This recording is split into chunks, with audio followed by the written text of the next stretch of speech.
আসসালামু আলাইকুম। প্রিয় শ্রোতা, অডিও বুকস বাই বুক ব্যাংকে আপনাদেরকে স্বাগতম।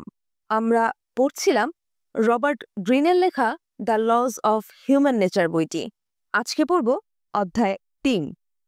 মানুষকে মুখোশের ভেতর দিয়ে দেখো, ভূমিকা পালনের বিধিবিধান। মানুষের মুখোশ পরার প্রবণতার কারণে তীব্র আলোতেও তাদের ভেতরের সত্যিটা দেখা যায় না। বিনয়, আত্মবিশ্বাস, পরিশ্রম, তারা সঠিক কথা বলে, হাসে এবং আমাদের ধারণা সম্পর্কে আগ্রহীও মনে হয়। তারা জানে কিভাবে তাদের নিরাপত্তাহীনতার বোধ এবং ঈর্ষা লুকিয়ে রাখতে হয়। আমরা যদি তাদের চেহারা বাস্তব বলে ধরে নেই, তাহলে কখনোই আমরা তাদের সত্যিকারের আবেগ অনুভূতি জানতে পারবো না। এবং মাঝে মাঝে আমরা তাদের আকস্মিক বাধা, শত্রুতা এবং তাদের প্ররোচনা দানকারী কাজ সম্পর্কে অন্ধ হয়ে যাই। কিন্তু সৌভাগ্য যে মুখোশেরও ফুটো থাকে। মানুষ ক্রমাগতভাবে তাদের সত্যিকারের অনুভূতি এবং অবচেতন ইচ্ছা আকাঙ্ক্ষা অবাচনিক ইঙ্গিতে প্রকাশ করে দেয়। মৌখিক অভিব্যক্তি, কণ্ঠস্বরের স্বরভঙ্গি, শারীরিক দুশ্চিন্তা, নার্ভাস অঙ্গভঙ্গির সম্পূর্ণটা তারা নিয়ন্ত্রণ করতে পারে না।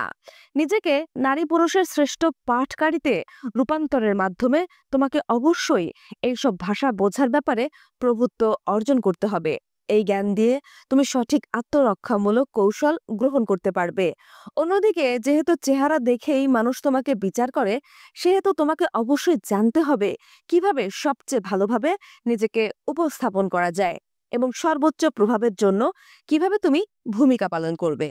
দ্বিতীয় ভাষা। ১৯১৯ সালের আগস্ট মাস। হিপনোথেরাপির পথপ্রদর্শক এবং বিংশ শতাব্দীর সবচেয়ে প্রভাবশালী মনোবিদ মিল্টন এরিকসনের বয়স তখন ১৭ বছর। ওই বছরের আগস্ট মাসের কোনো এক সকালে মিল্টন এরিকসন ঘুম থেকে জেগে উঠতেই নিজেকে আবিষ্কার করলেন প্যারালাইজড রোগী হিসেবে। তিনি অনুভব করলেন তার শরীরের একটি অংশ প্যারালাইজড বা অবশ হয়ে গেছে। পরবর্তীতে তার প্যারালাইসিস শরীরের অন্যান্য অংশে ছড়িয়ে পড়ে। পরীক্ষা নিরীক্ষা করে দেখা গেল তার পোলিও হয়েছে। সেই সময় পোলিও মহামারী আকার ধারণ করেছিল। বিছানায় শুয়েই তিনি তার শারীরিক অবস্থার বিষয়ে অন্য রুমে দুজন বিশেষজ্ঞের সাথে তার মায়ের আলাপ আলোচনা শুনেছিলেন। এরিকসন ঘুমিয়ে পড়েছেন ভেবে একজন চিকিৎসক তার মাকে বলেছিলেন ছেলেটি সকালের মধ্যেই মারা যাবে। তার মা এরিকসনের রুমে চলে এলেন। পরিষ্কারভাবে তিনি তার দুঃখ ঢেকে রাখার চেষ্টা করেন। তিনি বুঝতে পারেন নাই যে তার ছেলে তাদের কথাবার্তা শুনতে পেরেছে। এরিকসন তার মাকে বিছানার কাছে থাকা একটি ড্রয়ারের বুক বারবার এখানে ওখানে সরিয়ে দিতে বলছিলেন। তার মা ভাবছিলেন বিভ্রমের কারণে তার সন্তান এমন বলছে। কিন্তু এরিকসনের এমন বলার কারণ ছিল সে তার মায়ের মনোযোগকে তার ভেতরের যন্ত্রণা থেকে ভিন্ন দিকে নিয়ে যেতে চেয়েছিল।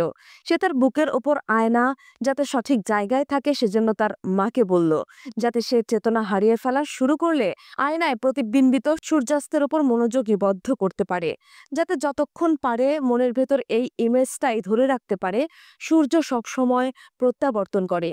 চিকিৎসকদের কথা মিথ্যা প্রতিপন্ন করে সেও হয়তো ফিরতে পারবে। কয়েক ঘন্টার মধ্যেই সে কোমায় চলে গেল। ৩ দিন পর এরিকসনের জ্ঞান ফিরে আসলো। যে কোনোভাবেই হোক সে মৃত্যুকে প্রতারিত করতে পারলেও প্যারালাইসিসের কবল থেকে মুক্ত হতে পারল না, বরং প্যারালাইসিস এখন তার সমস্ত শরীরে ছেয়ে গেছে। এমনকি তার ঠোঁটও অবশ হয়ে গিয়েছিল। সে নাড়াচাড়া কিংবা কোনো অঙ্গভঙ্গি করতে পারত না, কারোর সাথে কোনোভাবেই যোগাযোগ করতে পারত না। শরীরের একটি অংশই সে নাড়াতে পারত, আর তা হলো তার চোখের মণি। চোখের মণি ঘুরিয়ে শুধু অল্প পরিসরে নিজের রুমটাই দেখতে পেত। উইসকনসিনের গ্রাম্য এলাকার একটি খামার বাড়িতে তাকে আলাদা করে রাখা হয়েছিল। সেখানে তার ৭ বোন, ১ ভাই, পিতামাতা এবং ব্যক্তিগত একজন নার্স ছিল তার সঙ্গী। সক্রিয় মন নিয়ে যে কারো জন্যই এই একঘেয়ামি বা মানসিক ক্লান্তি ছিল অত্যন্ত মর্মযাতনাদায়ক। একদিন এরিকসন তার বোনদের নিজেদের মধ্যে কথা বলাবলি করতে শুনল।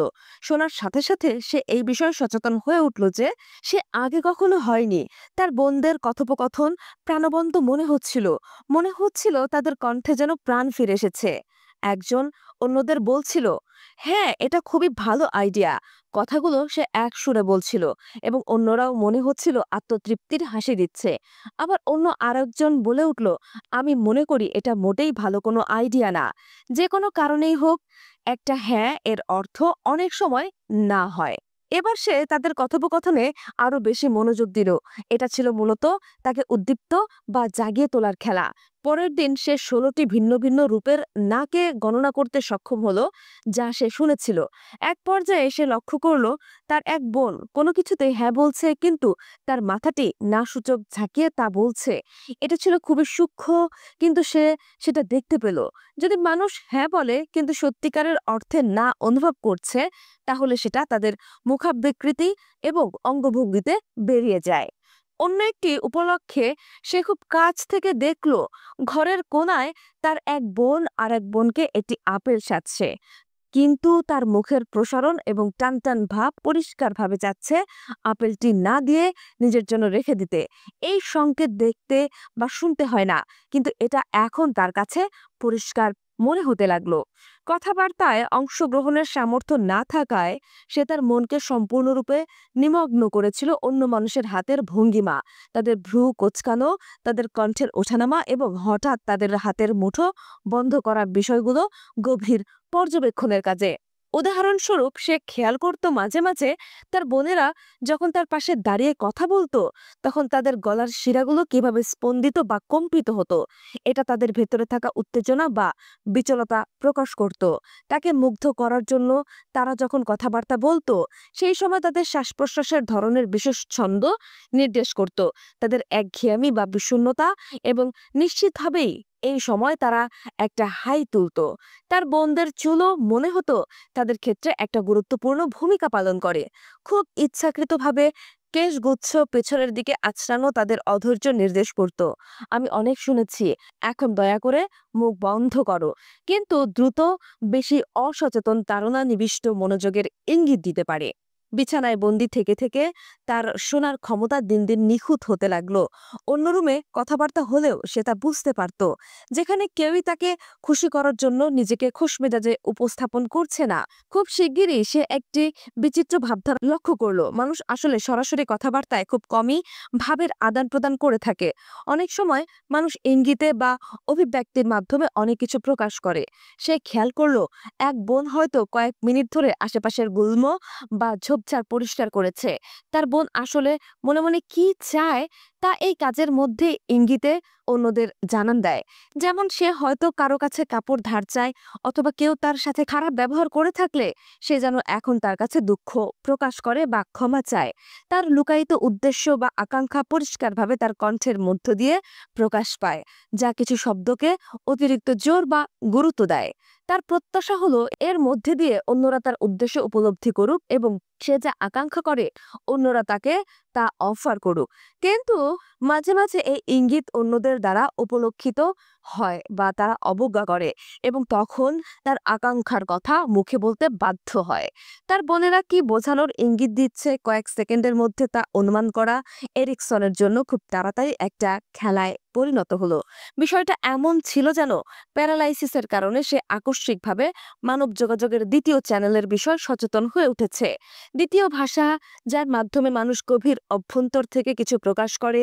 মাঝে মধ্যে এই বিষয়ে সচেতন না হয়েও যদি সে কোনোভাবে এই ভাষার নিগুড়তার উপর প্রভুত্ব অর্জন করতে পারে, তাহলে কি ঘটতো? একটা মানুষের সম্পর্কে তার ধারণা কিভাবে বদলে দিত? সে কি মানুষের প্রায় অদৃশ্য ভঙ্গিমা, যা তাদের ঠোঁট, তাদের শ্বাস প্রশ্বাস, তাদের দুশ্চিন্তার স্তর দিয়ে গঠিত, তা পাঠ করার ক্ষমতা প্রসারিত বা বিস্তৃত করতে পারত? কয়েক মাস পর একদিন জানালার পাশে তার জন্য বানানো একটি বিশেষ ধরনের হেলানো চেয়ারে সে বসেছিল। বাইরে তার ভাই বোনদের খেলাধুলার শব্দ সে শুনতে পাচ্ছিল। তখন সে তার ঠোঁটের নড়াচড়ার শক্তি কিছুটা ফিরে পেয়েছে এবং অল্প স্বল্প কথাও বলতে পারে, কিন্তু তার শরীর তখনও প্যারালাইজড। সে খুব বেপরোয়া ভাবে চেয়েছিল তার ভাই বোনদের খেলাধুলায় অংশ নিতে। মনে হলো সে যেন মুহূর্তের জন্য তার প্যারালাইসিসের কথা ভুলে গেছে। সে মনে মনে দাঁড়ানোর চেষ্টা করতে শুরু করলো এবং কয়েক মুহূর্তের জন্য তার পায়ের মাসলে টান বা ঝাঁকি অনুভব করলো। এই প্রথম সে তার শরীরের কোনো অংশে নড়াচড়া অনুভব করতে পারল। চিকিৎসকরা তার মাকে বলেছিল এরিকসন আর কখনো হাঁটতে পারবে না, কিন্তু তাদের সেটা ভুল প্রমাণিত হলো। পায়ের এই আকস্মিক টানের উপর ভিত্তি করে সে সিদ্ধান্ত নিল এই অভিজ্ঞতা অর্জনের চেষ্টা সে আবারও করবে। প্যারালাইসিসে আক্রান্ত হওয়ার আগে সংবেদনশীলতা মনে করে পায়ের বিশেষ ওই মাসলের ওপর সে গভীরভাবে মনোযোগ নিবিষ্ট করা শুরু করলো এবং এর কার্যকারিতা মনে করে খুব ব্যাকুলভাবে নাড়াতে চাইতো। পায়ের ওই অংশে তার নার্স মেসেজ করে দিতে শুরু করলো এবং ধীরে সুসামঞ্জস্যপূর্ণ সফলতা আসতে লাগলো। সে আবার টান অনুভব করতে লাগলো এবং তার মাসল খুব অল্প পরিমাণে নড়াচড়া করতে লাগলো। এই দুঃসহ যন্ত্রণাদায়ক ধীর উন্নতির মধ্যে দিয়ে সে নতুন করে দাঁড়াতে, তারপর কয়েক কদম পা ফেলতে, এরপর রুমের ভেতরে পায়চারি করতে এবং সর্বশেষ বাইরে হাঁটতে শিখেছিল। তার হাঁটার দূরত্ব ক্রমেই বাড়ছিল। যে কোনোভাবেই হোক ইচ্ছাশক্তি এবং কল্পনা শক্তির ওপর গভীর মনোনিবেশ করে সে তার শারীরিক অবস্থা পরিবর্তন করতে সমর্থ হয়েছিল এবং শেষ পর্যন্ত পরিপূর্ণ নড়াচড়ার শক্তি ফিরে পেতে সক্ষম হয়। সে পরিষ্কারভাবে উপলব্ধি করতে পেরেছিল শরীর এবং মন এমনভাবে একত্রে ক্রিয়া করে যে এই বিষয়ে আমরা খুব কমই সচেতন। এর গূঢ় তথ্য আরও বেশি অন্বেষণ ও গবেষণা করতে এরিকসন সিদ্ধান্ত নিল। সে ঔষধ ও মনোবিজ্ঞানে তার ক্যারিয়ার গড়বে বলে ঠিক করল। 1920 সালের শেষ দিকে সে বেশ কিছু হাসপাতালে মনোরোগ বিদ্যার উপর প্র্যাকটিস শুরু করে দিল। খুব শিগগির সে একটি পদ্ধতির বিকাশ সাধন করল যা ছিল সম্পূর্ণরূপে তার নিজস্ব এবং এই বিদ্যায় প্রশিক্ষণ নেয়া অন্যদের থেকে আলাদা। অনুশীলনরত মনোরোগবিদদের প্রায় সবাই কথার উপর গুরুত্ব দিতেন। তারা রোগীকে কথা বলানোর চেষ্টা করতেন, বিশেষ করে তাদের শৈশবকাল নিয়ে কথা বলার চেষ্টা করতেন।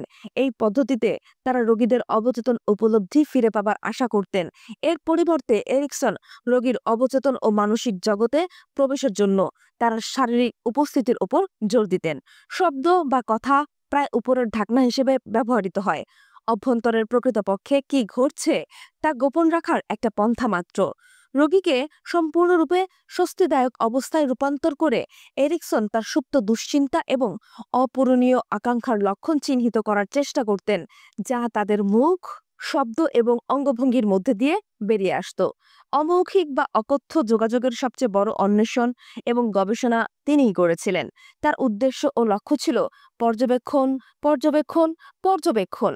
এই উদ্দেশ্যের জন্য তিনি একটি নোটবুক সাথে রাখতেন এবং তার সব পর্যবেক্ষণ তাতে লিখে রাখতেন। একটি উপাদান যা তাকে খুবই মুগ্ধ করেছিল তা হলো মানুষের হাঁটার ধরন বৈশিষ্ট্য। সম্ভবত পাকে কিভাবে ব্যবহার করতে হয় তা পুনরায় শেখার ক্ষেত্রে তার নিজের অসুবিধার প্রতিচ্ছবি তিনি দেখতেন। তিনি শহরের বিভিন্ন অংশে মানুষের হাঁটাচলা দেখতেন, মানুষের পায়ের প্রতিটি ধাপের বিশালতা এবং নিবিড়তার দিকে মনোনিবেশ করতেন। যাদের হাঁটাচলা সুসংগত এবং দৃঢ় ছিল তাদের ধাপগুলো হতো সতেজ সবল, আর যাদেরকে অনেক বেশি দ্বিধান্বিত মনে হতো তাদের পায়ের ধাপ কিছুটা হালকা ধরনের হতো। যাদের অলস মনে হতো তাদের দেখে মনে হতো তাদের পায়ের ধাপগুলো আটকে যাচ্ছে। যারা আঁকাবাঁকা চলতেন তাদের দেখেই বোঝা যেত যে তারা গভীর চিন্তায় মগ্ন আছে। এরিকসন খুব গভীরভাবে পর্যবেক্ষণ করত নিতম্বের অতিরিক্ত দোল অথবা আত্মগরিমায় মাথা খানিকটা উঁচু করে হেঁটে চলা, যা কোনো ব্যক্তির আত্মবিশ্বাসের উচ্চমাত্রা বা স্তর নির্দেশ করত।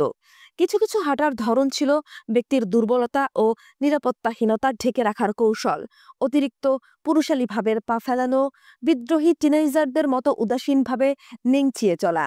উত্তেজিত বা নার্ভাস হওয়ার পর মানুষের হাঁটাচলার আকস্মিক পরিবর্তনের নোট নিতেন তিনি।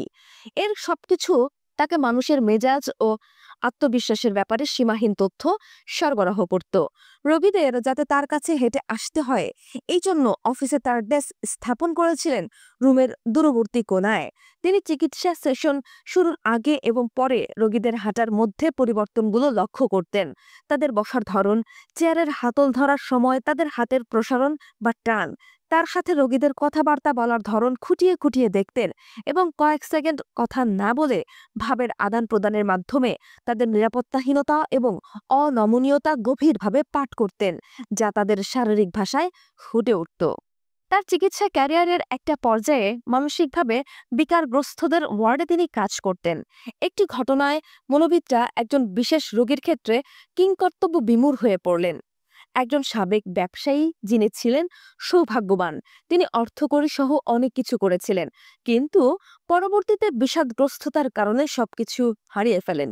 তিনি শুধু কান্নাকাটি করতেন এবং সারাক্ষণ তার হাত বুক বরাবর উঠিয়ে এদিক ওদিক নড়াচড়া করতেন। কেউই তার পেশির এই খিচুড়ির কারণ বা উৎস কি অথবা কিভাবে তাকে সাহায্য করা যায় তা বের করতে পারলেন না। তাকে দিয়ে কথা বলানো তেমন সহজ ছিল না এবং এতে কোনো কাজও হচ্ছিল না। কিন্তু এই রোগীকে দেখার সাথে সাথেই এরিকসন তার সমস্যার প্রকৃতি বুঝতে পারলেন। এই অঙ্গভঙ্গির মাধ্যমে লোকটির জীবনে এগিয়ে যাবার ক্ষেত্রে তার নিষ্ফল বা বৃথা প্রচেষ্টা এবং তা যে নৈরাশ্য বয়ে এনেছে সেটা আক্ষরিকভাবে প্রকাশ করতেন। এরিকসন তার কাছে গেলেন এবং বললেন, তোমার জীবনে অনেক উত্থান পতন হয়েছে। এবং এই কথা বলার পাশাপাশি তিনি রোগীর হাতের গতি এদিক ওদিক থেকে উপর নিচ করে দিলেন। হাতের এই নতুন সঞ্চালনায় মনে হলো লোকটি আগ্রহ বোধ করেছেন এবং এটাই তার হাতের নতুন সঞ্চালন হয়ে গেল। একজন পেশাগত থেরাপিস্টকে সঙ্গে নিয়ে তার চিকিৎসা করার পাশাপাশি এরিকসন লোকটির প্রতিটি হাতের শিরিষ কাগজ লাগিয়ে দিয়ে তার সামনে একটা কাঠের তক্তা রেখে দিতেন।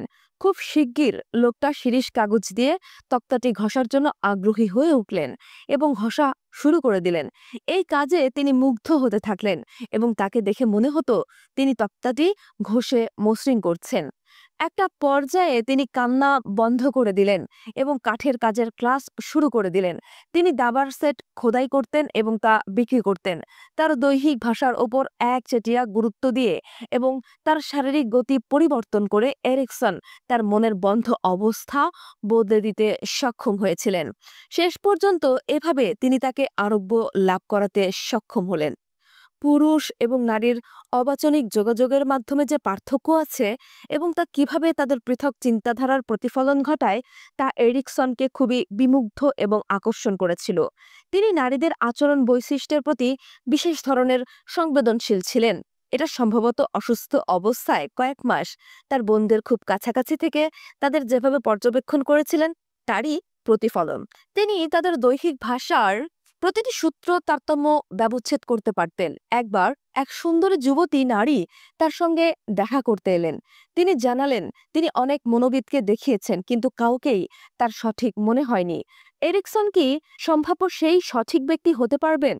তার সমস্যার বিষয়ে আলোচনা না করে যখন তিনি আরো বেশি কথা বলছিলেন, তখন এরিকসন খুব গভীরভাবে তাকে খেয়াল করলেন। তিনি লক্ষ্য করলেন তার পায়জামার হাতার পাশ দিয়ে ব্যান্ডেজ দেওয়ার মতো নরম কাপড়। তিনি তার কথা শুনছিলেন এবং মাথা এদিক ওদিক করছিলেন। তারপর কিছু নীরস প্রশ্ন উত্থাপন করলেন। আকস্মিকভাবে এরিকসন খুব আত্মবিশ্বাসী কণ্ঠে বললেন যে তিনি সঠিক, বস্তুত তার জন্য তিনি একমাত্র মনোরোগবিদ।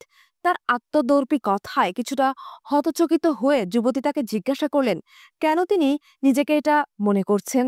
এরিকসন বললেন এটা প্রমাণের জন্য তাকে আর একটি প্রশ্ন জিজ্ঞাসা করা প্রয়োজন। তিনি জিজ্ঞাসা করলেন, আপনি কতদিন ধরে নারীদের পোশাক পরছেন? আপনি কিভাবে বুঝলেন? তিনি আশ্চর্য হয়ে প্রশ্ন করলেন। এরিকসন ব্যাখ্যা করলেন যে স্তন অঞ্চলের আশেপাশে যে স্বাভাবিক চওড়া বাঁক থাকে তা তার নেই এবং তিনি শুধু ব্যান্ডেজের মোটা নরম কাপড় ব্যবহার করে বুককে স্তনের মতো উঁচু করেছেন তা তিনি লক্ষ্য করেছেন। উপরন্তু এরিকসনের সাথে তার দৃঢ়তাপূর্ণ কথাবার্তার পদ্ধতি, কণ্ঠের কাটা কাটা ছন্দে সবকিছু প্রকাশ করার ধরন ছিল সন্দেহাতীতভাবে পুরুষালী। অন্য সকল মনোরোগবিদ এই যুবকের চূড়ান্ত রকম মেয়েলি চেহারা এবং তার মেয়েলি কণ্ঠস্বরের কারণে বিভ্রান্ত হয়েছিলেন। তারা তাকে একজন মেয়েই মনে করেছিলেন, কারণ ছেলেটি দীর্ঘদিন ধরে খুব সতর্কতার সাথে অনুশীলন করে মেয়েদের মতো কণ্ঠস্বর বানিয়েছিলেন, কিন্তু তার শরীর মিথ্যা বলেনি। অর্থাৎ সে যে একজন যুবক ছিল তা তার অঙ্গভঙ্গি প্রকাশ করে দেয়। একদিন এরিকসন তার অফিসে ঢুকে দেখলেন একজন মহিলা রোগী তার জন্য অপেক্ষা করছেন। মহিলাটি তাকে জানালো তার আকাশে ওড়ার অর্থাৎ বিমানে চড়ার ভীতি আছে। এরিকসন তাকে থামিয়ে দিলেন। কোনো ব্যাখ্যা না দিয়ে তিনি ওই মহিলাকে রুম থেকে বেরিয়ে আবার ভেতরে ঢুকতে বললেন। কিছুটা বিরক্ত হলেও তিনি বাইরে বেরিয়ে আবার ভেতরে ঢুকলেন। মহিলাটি আবার যখন ভেতরে আসছিলেন তখন এরিকসন তার হেঁটে আসা অঙ্গভঙ্গি এবং চেয়ারে বসার ধরন গভীরভাবে পর্যবেক্ষণ করলেন। এবার তিনি মহিলাকে তার সমস্যা সম্বন্ধে বলতে বললেন। সেপ্টেম্বরে আমার স্বামী আমাকে বিমানে চড়াচ্ছেন, কিন্তু আমি প্লেনে চড়তে ভয়ঙ্করভাবে ভয় পাই। মহিলা বললেন। ম্যাডাম, এরিকসন বললেন, যখন কোনো রোগী কোনো চিকিৎসকের নিকট আসে তখন কোনো তথ্যই চেপে রাখতে হয় না। আমি আপনার সম্পর্কে কিছু জানি। আমি আপনাকে কিছু অস্বস্তিকর প্রশ্ন জিজ্ঞাসা করব। আপনার স্বামী কি আপনার অন্য কারো সাথে ভালোবাসার সম্পর্কের ব্যাপারে জানে? না, বিস্ময়ের সঙ্গে জানালেন তিনি। বললেন, কিন্তু আপনি জানলেন কেমনে? আপনার শারীরিক ভাষা এবং অঙ্গভঙ্গি আমাকে বলেছে। তিনি ব্যাখ্যা করলেন, বসার সময় তার এক পা গোড়ালির কাছাকাছি সম্পূর্ণরূপে ভাঁজ হয়ে পাগুলো খুব আটসাঁটভাবে একটি আরেকটিকে অতিক্রম করেছিল। তার অভিজ্ঞতা বলে, বিবাহিত হওয়ার পরও অন্য কারোর সাথে সম্পর্ক আছে এমন প্রতিটি মহিলা ঠিক তার মতো একইভাবে শরীরকে আটকে বা চেপে রাখে। তার হাঁটা নির্দেশ করছিল এমন একজন মহিলাকে যিনি একটি জটিল সম্পর্কের ফাঁদে আটকে আছেন। পরবর্তী সেশনগুলোয় তিনি তার প্রেমিককে সাথে নিয়ে আসতেন। তার প্রেমিকও বিবাহিত ছিলেন। এরিকসন ওই প্রেমিকের স্ত্রীকে দেখতে চাইলেন। যখন প্রেমিক লোকটির স্ত্রী এরিকসনের কাছে আসলেন, তখন তিনি খেয়াল করলেন প্রেমিকের স্ত্রীও তার প্রেমিকা অর্থাৎ ওই মহিলার মতো একইভাবে বসেন। তিনিও আটসাঁট অবস্থায় বসলেন, পায়ের গোড়ালির নিচে পা রেখে। সুতরাং আপনারও অন্যের সাথে সম্পর্ক আছে? এরিকসন জিজ্ঞাসা করলেন। হ্যাঁ। আমার স্বামী কি আপনাকে বলেছেন? না, আমি আপনার অঙ্গভঙ্গি দেখে বুঝতে পেরেছি। এখন আমি বুঝতে পারছি আপনার স্বামী কেন ক্রনিক মাথা ব্যথায় ভুগছে। খুব দ্রুত তিনি তাদের চিকিৎসা দিলেন এবং তাদের নিজেকে বন্ধ করে রাখা এবং বেদনাদায়ক অবস্থান থেকে বের হয়ে আসতে সাহায্য করলেন। কয়েক বছরের মধ্যে তার অবাচনিক যোগাযোগ পর্যবেক্ষণের ক্ষমতা ব্যাপকভাবে বিস্তৃত হলো, যা ছিল অতীন্দ্রিয়। তিনি মানুষের শ্বাস প্রশ্বাসের ধরন দেখে তার মনের অবস্থা স্থির করতে পারতেন। তিনি মানুষের মগ্ন চৈতন্যগত এবং না বলা বক্তব্য পাঠ করতে পারতেন, যা সাধারণত দৃশ্যমান আচরণে তারা বলতেই চাইতো না। তিনি এটা এমনভাবে পারতেন যেমন ভাগ্য গণনাকারী, আধ্যাত্মিক ব্যক্তি এবং কিছু জাদুকররা অন্যদের সম্পর্কে বলতে পারে। তিনি মানুষের হাতের বৈশিষ্ট্য, তাদের পায়ের দৃঢ়তা, মাথা ছাকানো এবং কণ্ঠের ওঠানামা দেখে ও শুনে তাদের ক্যারিয়ারের ব্যাকগ্রাউন্ড বলে দিতে পারেন।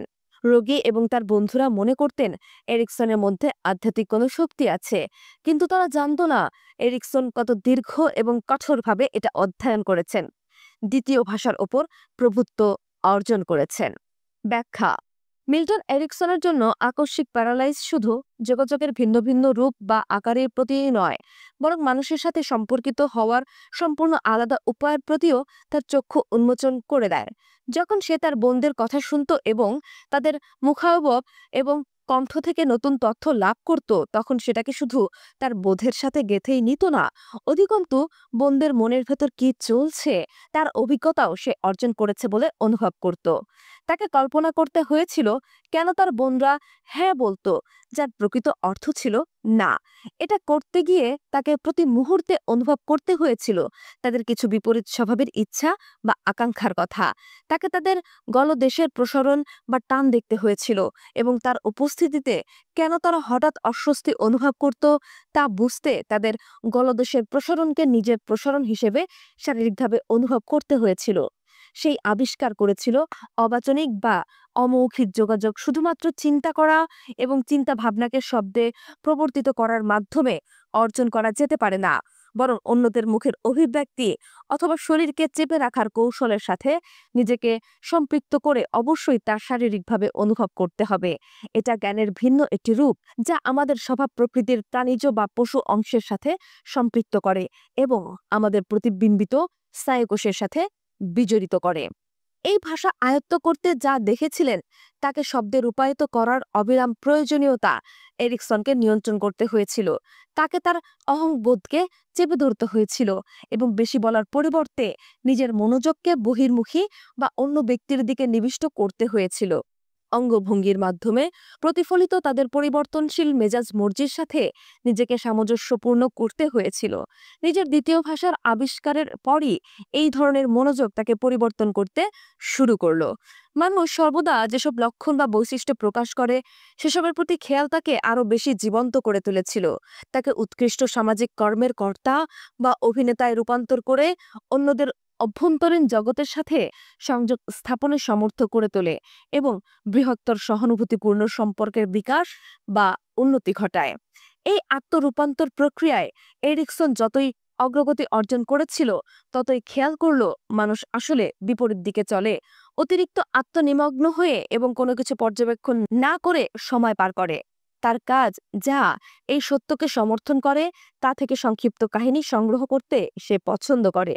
উদাহরণস্বরূপ, একবার হাসপাতালে একদল ইন্টার্নকে সে হাসপাতালের বেডে চাদর মুড়ি দিয়ে শুয়ে থাকা একজন বৃদ্ধকে পর্যবেক্ষণ করতে বললেন, যতক্ষণ না তারা তার বেডে শয্যাশায়ী অবস্থার কারণ জানতে না পারে ততক্ষণ পর্যন্ত তার রোগ নির্ণয় কার্যক্রম চালিয়ে যেতে বললেন। ইন্টার্নরা প্রায় ৩ ঘন্টা ধরে বৃথায় বৃদ্ধাকে পর্যবেক্ষণ করলেন, তাতে কোনো কাজ হলো না। তাদের কেউই খেয়াল করতে পারলেন না যে বৃদ্ধার দুটো পাই কেটে ফেলা হয়েছে।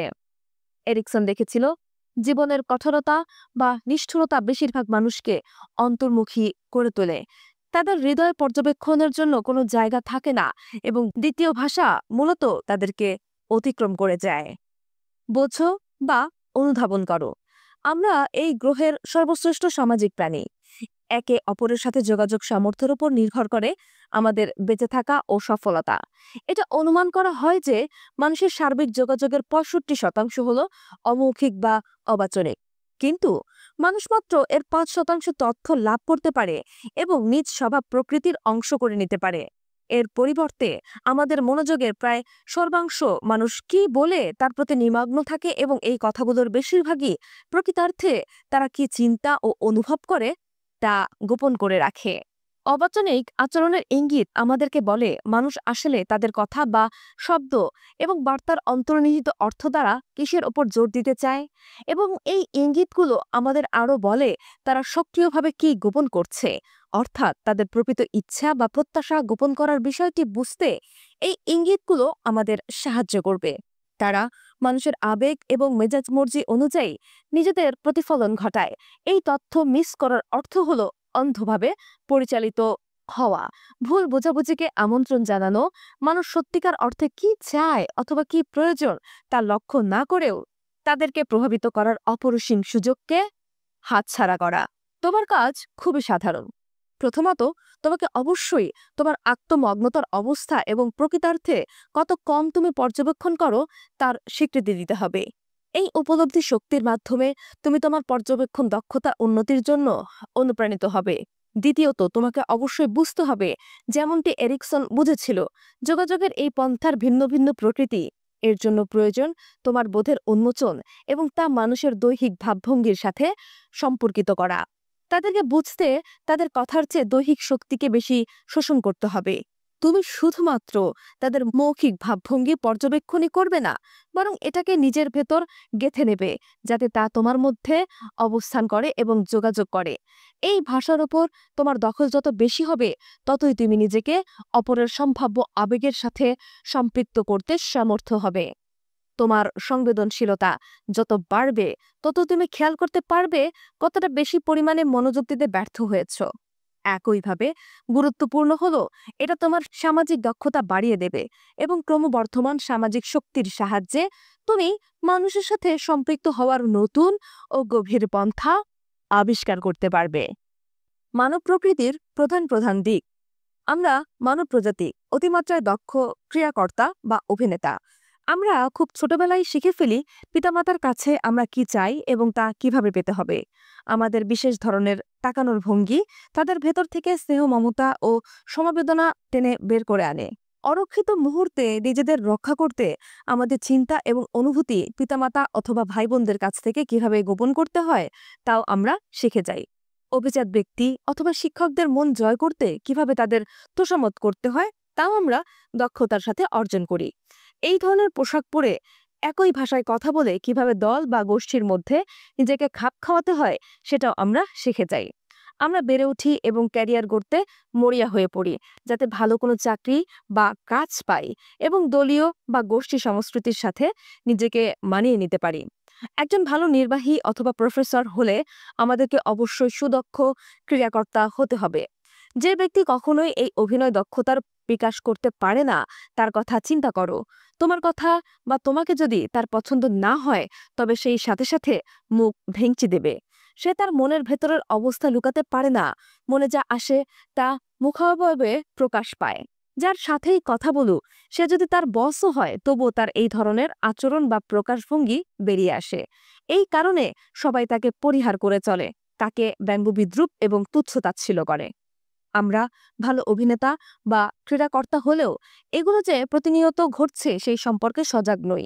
আমরা কল্পনা করি যে সামাজিক পারস্পরিক প্রতিক্রিয়ার ক্ষেত্রে আমরা সর্বদা খুবই আন্তরিক থাকি, যা প্রকৃত বিশ্বাসযোগ্যতা অভিনয়ের ক্ষেত্রে গোপন সূত্র বলে সুদক্ষ অভিনেতারা তোমাকে বলবে।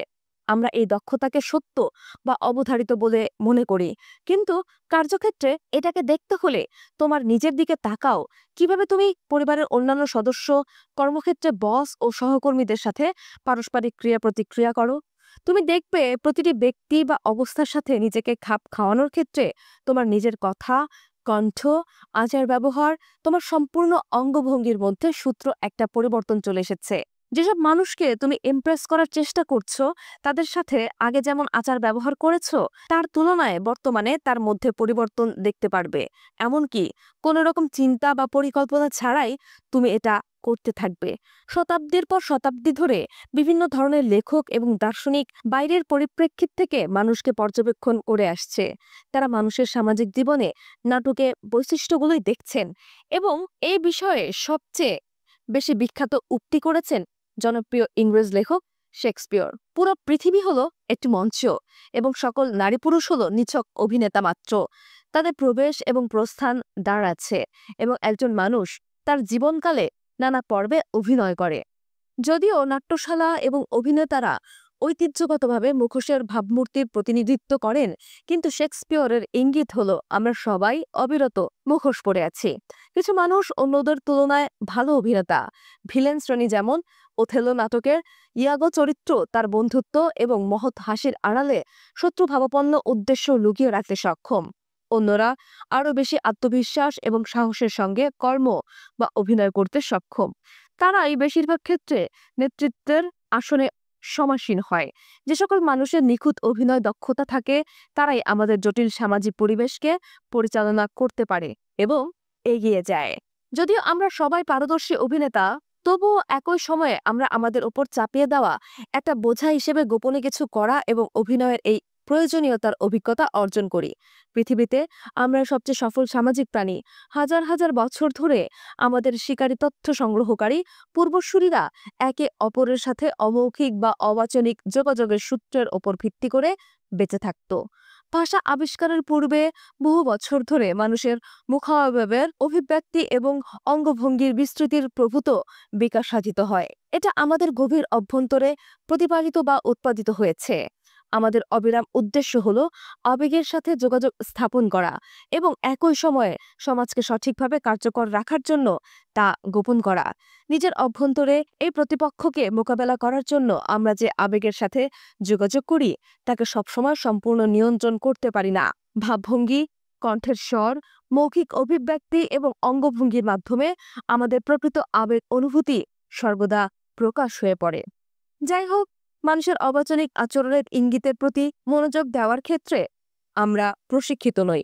অভ্যাস অনুসারে আমরা মানুষ যেসব শব্দ বলি তার দিকে এবং পরিবর্তে আমরা কি বলবো তার প্রতি একনিষ্ঠ হই। এর অর্থ হলো আমাদের ধারণ করা সামাজিক দক্ষতার খুব অল্প কিছু শতাংশ আমরা ব্যবহার করি। উদাহরণস্বরূপ, তুমি যেসব মানুষের সাথে সাম্প্রতিক সময়ে দেখা সাক্ষাৎ করেছো, তাদের সাথে আলাপ আলোচনার কথা চিন্তা করো। তাদের প্রকাশ করা অবাচনিক ইঙ্গিতের প্রতি অতিরিক্ত গভীর মনোযোগ দেওয়ার মাধ্যমে তুমি তাদের প্রকৃত মেজাজ মর্জি বুঝতে পারতে এবং এই মেজাজকে তাদের দিকে প্রতিফলিত করতে পারতে। তোমার উপস্থিতি অবচেতনভাবেই তাদেরকে আরো বেশি রিল্যাক্স করতে পারত। আলাপ আলোচনার অগ্রগতির সাথে সাথে তারা যে তোমার অঙ্গভঙ্গি এবং মেজাজের প্রতিফলনের প্রতি সাড়া দিচ্ছে তার লক্ষণগুলো বুঝতে পারতে এবং এটা তোমাকে এই প্রক্রিয়ার আরো গভীরে যেতে সহায়তা করত। এই পন্থায় তুমি সহানুভূতিপূর্ণ সম্পর্ক উন্নয়ন করতে পারতে এবং মূল্যবান মৈত্রী সম্পর্ক গড়তে পারতে। বিপরীতক্রমে খুব সম্প্রতি যারা তোমার প্রতি শত্রুভাবাপন্ন লক্ষণ প্রকাশ করেছে, তাদের কথা চিন্তা করো। তুমি তাদের নকল হাসির মধ্য দিয়ে তাদের বিরক্তিকর চিহ্ন দেখতে পেতে এবং তোমার উপস্থিতি যে তার অস্বস্তি বোধের কারণ হয়েছে তার সূত্র লক্ষণগুলো উপলব্ধি করতে পারতে। পারস্পরিক মিথস্ক্রিয়া যেভাবে ঘটেছে তা মনের মধ্যে গেঁথে নিয়ে তুমি তাদের সাথে ক্রিয়া প্রতিক্রিয়া করা থেকে বিচ্ছিন্ন বা বিযুক্ত হতে পারতে এবং তাদের বিষয়ে সর্বদা সতর্ক থাকতে পারতে। তাদের শত্রুতামূলক উদ্দেশ্যের আরো লক্ষণ বা বৈশিষ্ট্যের অনুসন্ধান করতে পারতে। ভবিষ্যতে তুমি এই উপায় অবলম্বন করলে নিজেকে অপ্রয়োজনীয় দ্বন্দ্ব এবং তাদের কদাকার অন্তর্ঘাতমূলক কর্ম থেকে নিজেকে রক্ষা করতে পারবে। মানব প্রকৃতির শিক্ষার্থী হিসেবে তোমার কাজ ধরনের। প্রথমত, তোমাকে অবশ্যই জীবনের নাটকে বৈশিষ্ট্যগুলো বুঝতে এবং গ্রহণ করতে হবে। সামাজিক কাজকর্মকে গতিশীল করতে তুমি ভূমিকা পালন এবং মুখোশ পরার বিরুদ্ধে কোনো নীতিকথা অথবা নিন্দা চর্চা করবে না। বস্তুত তোমার লক্ষ্য হলো জীবনের নাট্যমঞ্চে তোমার নিজের ভূমিকা নিখুঁতভাবে পালন করা, অন্যের মনোযোগ আকর্ষণ করা, খ্যাতির ছটাকে বশীভূত করা এবং নিজেকে সহানুভূতির নায়ক অথবা নায়িকা হিসেবে গড়ে তোলা। দ্বিতীয়ত, তুমি অবশ্যই অর্বাচীনের মতো অতি সরল হবে না এবং বাস্তবতার আলোকে মানুষের বহিরাবরণ দেখে ভুল করবে না। মানুষের অভিনয় দক্ষতা যেন তোমাকে অন্ধ করে দিতে না পারে। তাদের সত্যিকারের অনুভূতি বোঝার ক্ষেত্রে নিজেকে পারদর্শী হিসেবে গড়ে তুলবে। এজন্য তোমার পর্যবেক্ষণ ক্ষমতা বাড়াতে কাজ করবে এবং তা তোমার দৈনন্দিন জীবনে যত বেশি সম্ভব অনুশীলন করবে। সুতরাং এই উদ্দেশ্য অর্জনের জন্য 3টি বিশেষ বিধান রয়েছে। মানুষকে কিভাবে পর্যবেক্ষণ করতে হবে তা বুঝতে পারা, অবাচনিক যোগাযোগের কিছু প্রধান নীতির সংকেত উদ্ধার করা শিখতে পারা এবং তোমার ভূমিকার মাধ্যমে সর্বোচ্চ ফলাফল লাভের জন্য অভিব্যক্তি ব্যবস্থাপনার কলায় প্রভুত্ব অর্জন করতে পারা। পর্যবেক্ষণ দক্ষতা। যখন আমরা শিশু ছিলাম তখন আমরা মানুষের সবচেয়ে বড় পর্যবেক্ষণকারী ছিলাম, কারণ আমরা দুর্বল এবং ছোট ছিলাম। আমাদের বেঁচে থাকা নির্ভর করত মানুষের হাসি এবং কণ্ঠস্বরের সংকেত উদ্ধার বা অর্থ বোঝার ওপর। বড়দের অদ্ভুত ধরনের হাঁটা, তাদের অতিরিক্ত হাসি এবং স্নেহশীল আচার আচরণ দেখে আমরা অভিভূত হয়ে পড়তাম। আমরা মজা করে তাদের অভিব্যক্তি সহ সবকিছু নকল করতাম। বড়দের শারীরিক অঙ্গভঙ্গির কোনো কিছু আমাদের শাসানির ইঙ্গিত দিচ্ছে বলে আমরা উপলব্ধি করতে পারতাম। এজন্যই শিশুরা পাকা মিথ্যাবাদী, জাদুকর এবং যারা ভালোর ভান ধরে থাকে তাদের সর্বনাশের কারণ হয়, অর্থাৎ সবকিছু বুঝতে পারে। শিশুরা খুব দ্রুতই তাদেরকে বুঝতে পারে। 5 বছর বয়সের পর থেকে ধীরে ধীরে এই গুণ বৈশিষ্ট্য হারিয়ে যেতে থাকে, কারণ তখন আমরা অন্তর্মুখী হতে থাকি এবং মানুষ আমাদেরকে কিভাবে দেখছে সেই বিষয়ে উদ্বিগ্ন হয়ে পড়ি। তোমাকে অবশ্যই বুঝতে হবে যে এটা এমন কোনো গুণ বা দক্ষতা অর্জনের ব্যাপার নয় যা তোমার মধ্যে নেই, বরং তোমার ছোটবেলায় যে গুণটি ছিল তাকে ফের আবিষ্কার করা। এর অর্থ হলো তোমার শিশুকালে যে কৌতূহল এবং বহির্মুখী দৃষ্টিভঙ্গি ছিল তা ধীরে ধীরে পুনরায় অর্জন করা এবং তাকে আত্মকেন্দ্রিকতা থেকে উল্টো দিকে ঘুরিয়ে দিতে হবে। অন্যান্য দক্ষতা অর্জনের মতো এটার ক্ষেত্রেও ধৈর্য ধরতে হবে। তুমি যা করেছ তা হলো, মনে করো, অনুশীলন এবং স্নায়ুকোষের নতুন সংযোগ স্থাপনের মধ্যে দিয়ে তোমার মস্তিষ্ককে পুনর্গঠিত করা। শুরুতে প্রচুর তথ্য দিয়ে তুমি নিজেকে অতিরিক্ত বোঝা দ্বারা ভারাক্রান্ত করবে না। এর জন্য প্রয়োজন শিশুকালের মতো ধীর পদক্ষেপ, ছোট কিন্তু দৈনন্দিন অগ্রগতি। লোকজনকে পর্যবেক্ষণের উদ্দেশ্যে তাদের সাথে সচরাচর কথাবার্তায় তোমার মুখাবয়বের এমন একটি বা দুটি অভিব্যক্তি প্রকাশ করো যা তার দেওয়া অতিরিক্ত তথ্যের বিরুদ্ধে ইঙ্গিতবাহী বলে মনে হবে।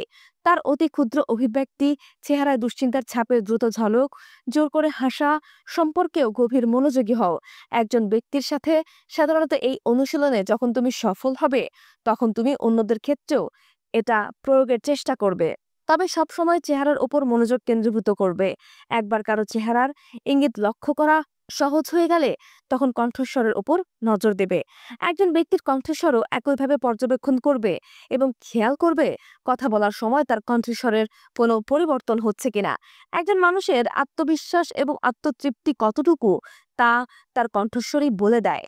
পরবর্তীতে বডি ল্যাঙ্গুয়েজ বা শারীরিক ভাষা বিভিন্ন উপাদান বোঝার কৌশল আয়ত্ত করবে, যেমন অঙ্গভঙ্গি, হাতের ইশারাঙ্গিত, পায়ের অবস্থান। সহজ সাধারণ লক্ষ্যকে সামনে রেখে এই অনুশীলনগুলো সহজভাবে করো। এই অনুশীলনগুলো চর্চার ক্ষেত্রে যা দেখছো তার প্রতি তোমাকে অবশ্যই রিল্যাক্স এবং উদার উন্মুক্ত হতে হবে। তোমার পর্যবেক্ষণকে অসহিষ্ণুতা দেখানো শব্দের ভাষায় রূপান্তর করা চলবে না। তাদের বলা কথা প্রতিবিম্বিত করার চেষ্টা করো এবং তাদেরকে বুঝতে দাও যে তুমি তাদের কথা মনোযোগ দিয়ে শুনছো। এটা তাদেরকে আরো বেশি রিল্যাক্স করে তুলবে এবং তারা আরো বেশি কথা বলতে চাইবে। এতে তাদের অবাচনিক ইঙ্গিতের বহিঃপ্রকাশ ঘটবে, কিন্তু তোমার মানুষের পর্যবেক্ষণ কখনোই স্পষ্টত প্রতীয়মান করা চলবে না। কারণ যদি সে বুঝতে পারে তুমি তাকে নিখুঁতভাবে পরীক্ষা করছো, তবে সে জমাটবদ্ধ হয়ে যাবে এবং নিজের অভিব্যক্তিকে দমিয়ে রাখার চেষ্টা করবে। তার চোখে সরাসরি নজর দিলে তা বিপরীত ফল বয়ে আনবে। তোমাকে অবশ্যই স্বাভাবিক থাকতে হবে এবং মনোযোগী হতে হবে। তাদের চেহারায়, কণ্ঠে এবং শারীরিক অঙ্গভঙ্গিতে কোনো পরিবর্তন হচ্ছে কিনা তা চোখের দ্রুত পলকে বুঝে নিতে হবে। কোনো বিশেষ ব্যক্তিকে পর্যবেক্ষণের ক্ষেত্রে তার অভিব্যক্তি এবং মেজাজের বেজ লাইনটা তোমাকে চিহ্নিত করতে হবে। কিছু মানুষ প্রাকৃতিক বা স্বভাবগতভাবেই শান্ত এবং সংযমী। তাদের চেহারার অভিব্যক্তি এই বিশেষ গুণ প্রকাশ করে। কিছু মানুষ প্রাণবন্ত এবং প্রাণশক্তিতে ভরপুর, আর বাকি অন্যদের চেহারায় সবসময় উদ্বিগ্নের ছাপ পড়ে থাকে। কোনো ব্যক্তির স্বাভাবিক হাবভাব সম্পর্কে সচেতন হলে তুমি তার যে কোনো ত্রুটি বিচ্যুতির প্রতি গভীর মনোযোগ দিতে পারবে। উদাহরণস্বরূপ, যে ব্যক্তি সাধারণভাবে সংযমী কিন্তু হঠাৎ করে প্রাণবন্ত হয়ে উঠেছে, অথবা স্বভাবগত নার্ভাস কোনো ব্যক্তির নিরুদ্বেগ নজর দেওয়ার বিষয়টি ধরতে পারবে। একবার তার ব্যক্তিগত বেজ লাইনটা ধরতে বা বুঝতে পারলে তার অভ্যন্তরের প্রকৃত মনোভাব গোপন করে ভিন্ন অবস্থা ধরার ভান অথবা মর্মপীড়ার লক্ষণগুলো তুমি সহজেই দেখতে পারবে। প্রাচীনকালে রোমান মার্ক অ্যান্টনি স্বভাবগতভাবে একজন আমোদে বা হাসিখুশি ব্যক্তি ছিলেন। তিনি সবসময় হাসতেন এবং মানুষের সাথে মজা করতেন। কিন্তু জুলিয়াস সিজারের হত্যাকাণ্ডের পর তিনি হঠাৎ করে শান্ত এবং গোমরামুখ হয়ে গেলেন। এমনকি যে কোনো বৈঠকেই তিনি চুপ থাকতেন। অ্যান্টনির শত্রু অক্টাভিয়াস তার এই পরিবর্তনকে শত্রুতা হিসেবে ধরে নিলেন। অভিব্যক্তির মূল ভিত্তির সাথে সম্পর্কিত হতে একই ব্যক্তিকে বিভিন্ন বা আলাদা আলাদা অবস্থায় পর্যবেক্ষণ করার চেষ্টা করো। সঙ্গী, বস এবং সহকর্মীদের সাথে কথা বলার সময় তাদের অবাচনিক ইঙ্গিতের পরিবর্তনগুলো খেয়াল করো।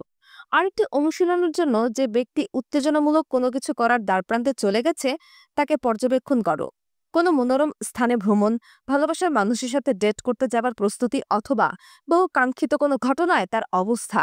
তোমার কাছ থেকে কী ধরনের প্রতিক্রিয়া আসছে তা বোঝার জন্য তাদের তাকানোর পূর্বাভাস, চক্ষু যুগল কিভাবে বিস্তৃত হচ্ছে, মুখের ভঙ্গি কিভাবে প্রাণবন্ত হয়ে উঠছে, ঠোঁটের কোনায় মুচকি হাসির ঝলক, সবকিছুই লক্ষ্য করবে। চাকরির সাক্ষাৎকার দেওয়ার ক্ষেত্রে সাধারণত কোনো ব্যক্তি তার দুর্ভাবনার বিপরীতে এই অঙ্গভঙ্গি বা আকার ইঙ্গিত প্রকাশ করে। যখন আবেগ এবং মুখের ভঙ্গির সাথে এগুলো সম্পৃক্ত হয়, তখন তা বোঝার ক্ষেত্রে তুমি তোমার শব্দভাণ্ডার আরও সমৃদ্ধ করতে পারবে। যদি বুঝতে পারো কারো আচার আচরণে মিশ্রিত ভাব পরিলক্ষিত হচ্ছে, তবে সেসব লক্ষণের প্রতি গভীর মনোযোগ দাও। একজন ব্যক্তি তোমার ধারণা পছন্দ করার কথা স্বীকার করলেও তার চেহারায় দুশ্চিন্তার ছাপ প্রকাশ পেতে পারে এবং তার কণ্ঠস্বর সংকুচিত মনে হতে পারে, অথবা পদোন্নতি পাওয়ায় কেউ তোমাকে অভিনন্দন জানাতে পারে কিন্তু তার হাসি জোর করে দেয়া এবং অভিব্যক্তির দুঃখের ভাব প্রকাশ করছে বলে মনে হতে পারে। এই ধরনের মিশ্র সংকেত বা লক্ষণ খুবই সাধারণ। এটা শরীরের বিভিন্ন অঙ্গ প্রত্যঙ্গকে সম্পৃক্ত করতে পারে। হেনরি জেমসের উপন্যাস দ্য অ্যাম্বাসেডর এতে বর্ণনাকারী লক্ষ্য করলেন যে তার সাথে সাক্ষাৎকারী নারী কথাবার্তা বলার বেশিরভাগ সময় হাসি মুখেই কথা বলছেন, কিন্তু তার চেহারার আড়ালে প্রচন্ড রকম দুর্ভাবনা লুকিয়ে আছে। সেটা লক্ষ্য করেই কেবল তিনি ওই নারীর প্রকৃত মেজাজ অস্বস্তি সম্পর্কে বুঝতে পারলেন। মিশ্র সংকেত বা লক্ষণের ক্ষেত্রে অবাচনিক যোগাযোগের বিরাট একটি অংশ যে নেতিবাচক আবেগ প্রকাশ করে, সে বিষয়ে তোমার সচেতন হওয়া প্রয়োজন। কোনো ব্যক্তির সত্যিকারের আবেগ অনুভূতির নির্দেশক এই নেতিবাচক ইঙ্গিতের প্রতি তোমার বেশি গুরুত্ব দেওয়া প্রয়োজন। একটা পর্যায়ে তুমি নিজেকে প্রশ্ন করতে পারবে, তারা কেন উদাসীন অথবা দুঃখবোধ করছে। তোমার চর্চাকে আরো বেশি শানিত করতে একটি ভিন্ন ধরনের অনুশীলন করো। কোনো ক্যাফে কিংবা জনসমাগম স্থানে বসো। লোকজনের কথোপকথনের সাথে অন্তর্ভুক্ত না হয়ে তাদেরকে পর্যবেক্ষণ করো। তাদের কথাবার্তা শোনো, কণ্ঠের ইঙ্গিত বুঝতে, তাদের হাঁটাচলা এবং শারীরিক ভাবভঙ্গি খেয়াল করো। যদি সম্ভব হয় এগুলোর নোট নাও। এটাই ভালো দখল অর্জন করলে তুমি তাদের ইঙ্গিত বুঝতে অনুমান করতে পারবে তারা কে, কোন পেশায় আছে এবং তাদের শারীরিক ভাবভঙ্গি দেখেই তুমি তাদের ব্যক্তিত্ব সম্পর্কে আন্দাজ করতে পারবে। এটা একটা আনন্দদায়ক খেলা হওয়া উচিত। এতে যতই তুমি অগ্রগতি অর্জন করবে, ততই মনোযোগকে বিভক্ত করা তোমার জন্য সহজ হয়ে যাবে। মানুষ কি বলছে তা মনোযোগের সাথে শোনার পাশাপাশি তার অবাচনিক ইঙ্গিত সতর্কতার সাথে লক্ষ্য বা খেয়াল করতে পারবে। যেসব লক্ষণ বৈশিষ্ট্য পূর্বে খেয়াল করো নাই, সেই বিষয়ে তুমি সজাগ হয়ে উঠবে। তোমার অবাচনিক ইঙ্গিত বা মানুষের মেজাজ মর্জি বোঝার অভিধান ক্রমাগতভাবেই বাড়তেই থাকবে। স্মরণ রেখো, লোকেরা যা কিছুই করে তা কোনো না কোনো প্রকারের লক্ষণ। এমন কোনো ইশারা ইঙ্গিত নাই যা যোগাযোগ করতে পারে না। তুমি মানুষের নীরবতা, পোশাক পরিচ্ছদ, ডেস্কের উপর তার কাগজপত্র সাজিয়ে রাখার ধরন, তাদের শ্বাস প্রশ্বাস নেয়ার ধরন, বিশেষ কোনো পেশির টান বা সম্প্রসারণ, তাদের কথাবার্তার অন্তর্নিহিত অর্থ, এখনো যা বলা হয়নি অথবা যা ইঙ্গিত বহন করে, তার প্রতি মনোযোগ দেবে। এই আবিষ্কারগুলো তোমাকে উচ্ছ্বসিত করবে এবং এই অনুশীলন চালিয়ে যাবার ক্ষেত্রে প্রণোদনা দেবে। এই দক্ষতার অনুশীলন চর্চার ক্ষেত্রে তোমাকে অবশ্যই কিছু সাধারণ ভুলে পতিত হওয়ার বিষয়ে সজাগ হতে হবে। শব্দ সরাসরি তথ্য প্রকাশ করে। যখন কোনো লোক কিছু বলে, তখন তা দ্বারা সে কি বোঝাতে চায় সেই সম্পর্কে আমরা যুক্তিতর্ক উপস্থাপন করতে পারি, কিন্তু তার বলা কথার অর্থ করা বা ব্যাখ্যা করার বিষয়টি সীমাবদ্ধ। অবাচনিক ইঙ্গিত অনেক বেশি অস্পষ্ট এবং পরোক্ষ। এক্ষেত্রে এটা অথবা ওটার অর্থ কি তার জন্য কোনো শব্দ অভিধান নেই। এটা ব্যক্তি এবং প্রসঙ্গের উপর নির্ভর করে। যদি তুমি সতর্ক না হও, তবে লক্ষণ বা ইঙ্গিতের টুকরা জ্ঞান হয়তো তুমি লাভ করতে পারবে, কিন্তু এটা দ্বারা লোকজন সম্পর্কে সঠিক ব্যাখ্যা বিশ্লেষণ করতে পারবে না। দেখা যাবে তুমি তোমার নিজের আবেগের পক্ষপাত অনুসারে লোকজনকে ব্যাখ্যা বিশ্লেষণ করছো, যা তোমার পর্যবেক্ষণকে শুধু অপ্রয়োজনীয় করবে না, তা বিপজ্জনকও হবে। তুমি সাধারণত অপছন্দ করো অথবা অতীতে কেউ তোমাকে অখুশি করেছে যদি এমন কাউকে পর্যবেক্ষণ করো, তাহলে তার যে কোনো ইঙ্গিত তোমার কাছে শত্রুতামূলক বা অবন্ধুসুলভ মনে হবে। আর যারা তোমাকে পছন্দ করে তাদের ক্ষেত্রে বিপরীত কিছু করবে। এই ধরনের অনুশীলনের ক্ষেত্রে মানুষ সম্পর্কে তোমার ব্যক্তিগত পছন্দ, পূর্ব ধারণাকে দমিয়ে রাখতে হবে। এর সাথে সম্পর্কিত যা ওথেলোর ভুল হিসেবে পরিচিত। শেক্সপিয়ারের ওথেলো নাটকে প্রধান চরিত্র ওথেলো তার স্ত্রী ডেসডেমোনাকে ব্যভিচারী হিসেবে সন্দেহ করে তাকে কিছু প্রশ্ন করে। প্রশ্নের উত্তর দেওয়ার সময় তার স্ত্রী নার্ভাস প্রতিক্রিয়ার জন্য ওথেলো তাকে ব্যভিচারী হিসেবে দৃঢ়ভাবে সন্দেহ করে। কিন্তু বাস্তবতা হলো ডেসডেমোনা ইনোসেন্ট ছিল, সে ব্যভিচারী ছিল না। কিন্তু ওথেলোর আক্রমণাত্মক এবং ভ্রমগ্রস্ত প্রকৃতি এবং তার ভীতিকর প্রশ্ন তার স্ত্রীকে নার্ভাস করে ফেলে, যা সে স্ত্রীর অপরাধী হওয়ার লক্ষণ হিসেবে ধরে নেয়। এসব ঘটনার ক্ষেত্রে যা ঘটে তা হলো আমরা অপরপক্ষের আবেগের বিশেষ কোনো ইঙ্গিতকে গ্রহণ করি। উদাহরণস্বরূপ, নার্ভাসনেস এবং আমরা আন্দাজ করি এটা নির্দিষ্ট কোনো উৎস থেকে আসে। আমরা যা দেখতে চাই তার সাথে মিলে যায় এমন ব্যাখ্যার দিকেই আমরা প্রথম ঝুঁকে পড়ি। কিন্তু নার্ভাসনেসের বিভিন্ন ব্যাখ্যা থাকতে পারে। এটা আমাদের প্রশ্নের অথবা সার্বিক পরিস্থিতির সাময়িক প্রতিক্রিয়া হতে পারে। পর্যবেক্ষণের ভুল নয়, ভুলটা হলো এটার অর্থ উদ্ধারের। 1894 সালে একজন ফরাসি মিলিটারি অফিসার আলফ্রেড ড্রেইনফাস এই ভুলের শিকার হন। তিনি জার্মানির কাছে গোপন তথ্য পাচার করেছেন অভিযোগে তাকে আটক করা হয়। ড্রেইফাস একজন ইহুদি ছিলেন। সে সময় বেশিরভাগ ফরাসি ইহুদি বিরোধী সেন্টিমেন্ট ছিল। জিজ্ঞাসাবাদের জন্য যখন তাকে প্রথম জনসমাগমে হাজির করা হলো, তখন ড্রেইফাস খুব শান্তভাবে অত্যন্ত দক্ষের সাথে জবাব দিচ্ছিলেন, যা ছিল তার প্রশিক্ষণের একটা অংশের মতো। এই প্রচেষ্টা ছিল তার নার্ভাসনেস দমন করার একটা ফলাফল। বেশিরভাগ মানুষ ধারণা করলেন একজন নির্দোষ মানুষ উচ্চস্বরে প্রতিবাদ করে, কিন্তু তার শান্ত আচরণকে অপরাধের লক্ষণ হিসেবে দেখা হলো। মনে রেখো, বিভিন্ন সংস্কৃতি থেকে আসা মানুষ আচরণের নানা রূপকে গ্রহণযোগ্য বিবেচনা করে। এগুলো প্রদর্শনী বিধিবিধান হিসেবে পরিচিত।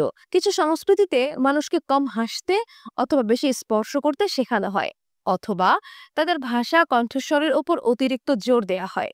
সবসময় মানুষের সাংস্কৃতিক ব্যাকগ্রাউন্ড বিবেচনা করবে এবং সেই অনুসারে তাদের আচরণের ইঙ্গিত বিশ্লেষণ করবে।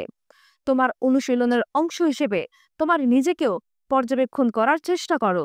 লক্ষ্য করো কখন তোমার মধ্যে নকল হাসি দেওয়ার প্রবণতা হয় অথবা তোমার মধ্যে নার্ভাসনেস দেখা দেয়। যেমন তোমার কণ্ঠে তা প্রকাশ পেতে পারে, হাতের আঙ্গুল ছোটানোর মাধ্যমে, মাথার চুল নাড়াচাড়া করে অন্যমনস্ক হয়ে যাওয়ার মাধ্যমে অথবা ঠোঁটের কম্পনের মাধ্যমে তা প্রকাশ করা যেতে পারে। নিজের অবাচনিক আচরণ সম্পর্কে নিখুঁতভাবে সজাগ হওয়ার মাধ্যমে তুমি আরো বেশি সংবেদনশীল হতে পারবে এবং অন্যদের বিষয়েও সতর্ক হতে পারবে। ইঙ্গিতের মাধ্যমে যে আবেগ প্রকাশ পায় সেই সম্পর্কে কল্পনা করার ক্ষেত্রে তুমি আরো ভালো দখল অর্জন করতে পারবে। তুমি তোমার অবাচনিক আচরণের ওপর আরো নিয়ন্ত্রণ লাভে সক্ষম হবে, যা সঠিক সামাজিক ভূমিকা পালনের জন্য খুবই মূল্যবান। পরিশেষে এই পর্যবেক্ষণ শক্তি বিকাশের মাধ্যমে তুমি নিজের মধ্যে এবং অন্য মানুষের সাথে তোমার সম্পর্কের ক্ষেত্রে শারীরিক পরিবর্তন লক্ষ্য করবে।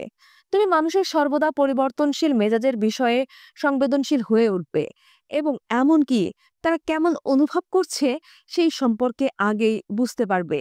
এই শক্তি তোমাকে প্রায় আধ্যাত্মিক করে তুলবে, যেটা মিল্টন এরিকসনের বেলায় ঘটেছিল। প্রধান দিকসমূহের অর্থ উদ্ধার বা পাঠোদ্ধার। মনে রাখো, মানুষ সবসময় সাধারণত পৃথিবীতে যথাসম্ভব সবচেয়ে ভালোভাবে নিজের বাহ্যিক বা বহিরাবরণ উপস্থাপনের চেষ্টা করে। এর অর্থ হলো তারা যথাসম্ভব শত্রুভাবাপন্ন অনুভূতি, তাদের ক্ষমতা অথবা শ্রেষ্ঠত্ব অর্জনের আকাঙ্ক্ষা, অনুগ্রহভাজন হওয়ার প্রচেষ্টা এবং তাদের নিরাপত্তাহীনতা গোপন করে রাখে। তারা তাদের প্রকৃত অনুভূতি গোপন করার জন্য এবং বাস্তবতা থেকে তোমার মনোযোগকে ভিন্নমুখী করতে নানা কথা বলবে, নানা শব্দের ব্যবহার করবে। তারা মানুষের ভাষার বন্ধন নিয়ে খেলা করে। তারা তাদের মুখের বা চেহারার এমন ভাবভঙ্গি ব্যবহার করে যা দেখে তুমি তাদের বন্ধু বলে মনে করবে।